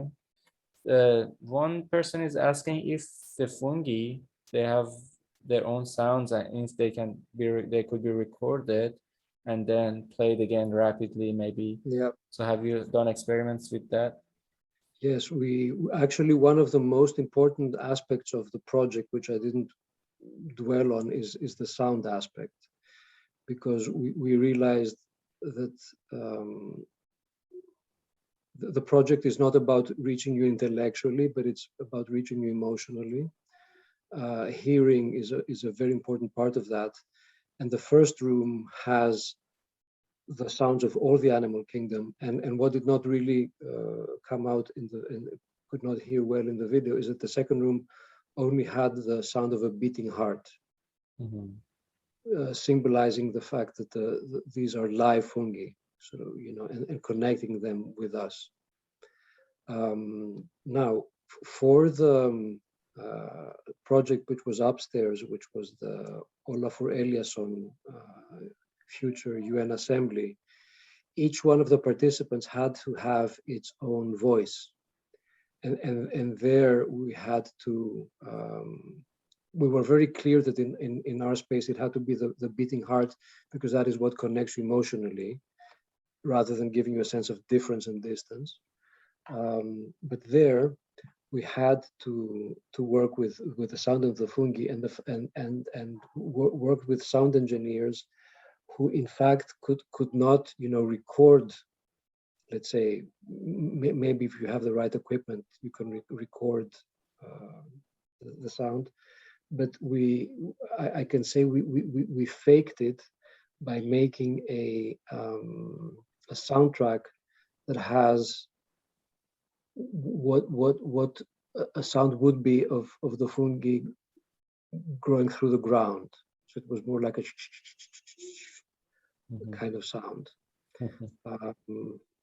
I'm not sure that we'll ever go into a project of trying to really record the sound if it exists, because it's we have the next thing to work on now. Okay, let me translate. سوال بعدی در مورد صدا بود، اینکه چرا تو اون اتاقی که این قاچا بودن صدای طبیعی خود این قاچا پخش نشد. و جوابشون بود که اتفاقا رو صدا خیلی تاکید داشتن و چون که می‌خواستن مواجهه آدم‌ها با این نمایشگاه بیشتر از اینکه یک مواجهه فکری و اینتלקچوال باشه، یک مواجهه احساسی باشه، و به همین دلیل حتی تو اتاق دوم مثلا صدای قلب تپنده پخش می‌شده که اون حس اینکه این قارچ‌ها زنده هستن رو بده به مخاطب.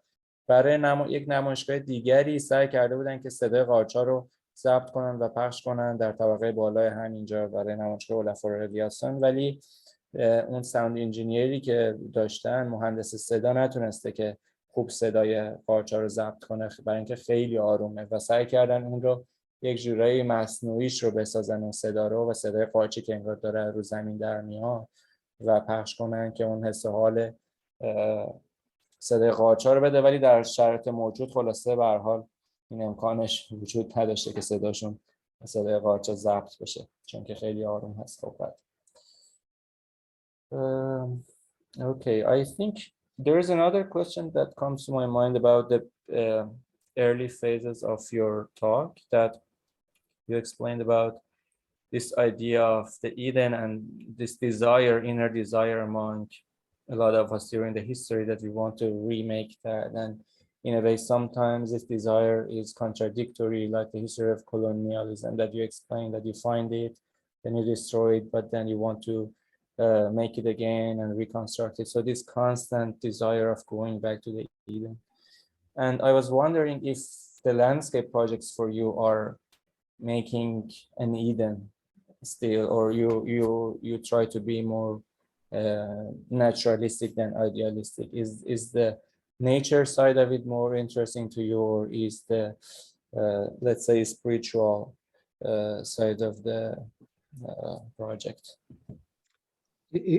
If I can become very personal, I would say that the natural and the spiritual for me are the same.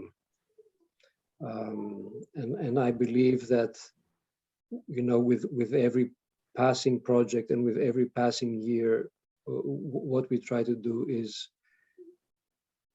come closer and closer to letting natural things do their own thing, and providing the opportunity for that. And I joke sometimes by thinking and saying that in the end, when we are totally successful, we will no longer be necessary, because humanity will just be okay with completely undesigned things, unformed things, and things where nature really is doing its own thing. And we will be irrelevant at that point. So the Eden is when people still have not touched the nature yet, probably. No, I think it's the opposite. I think it's the realization. Well, that's a big topic for discussion.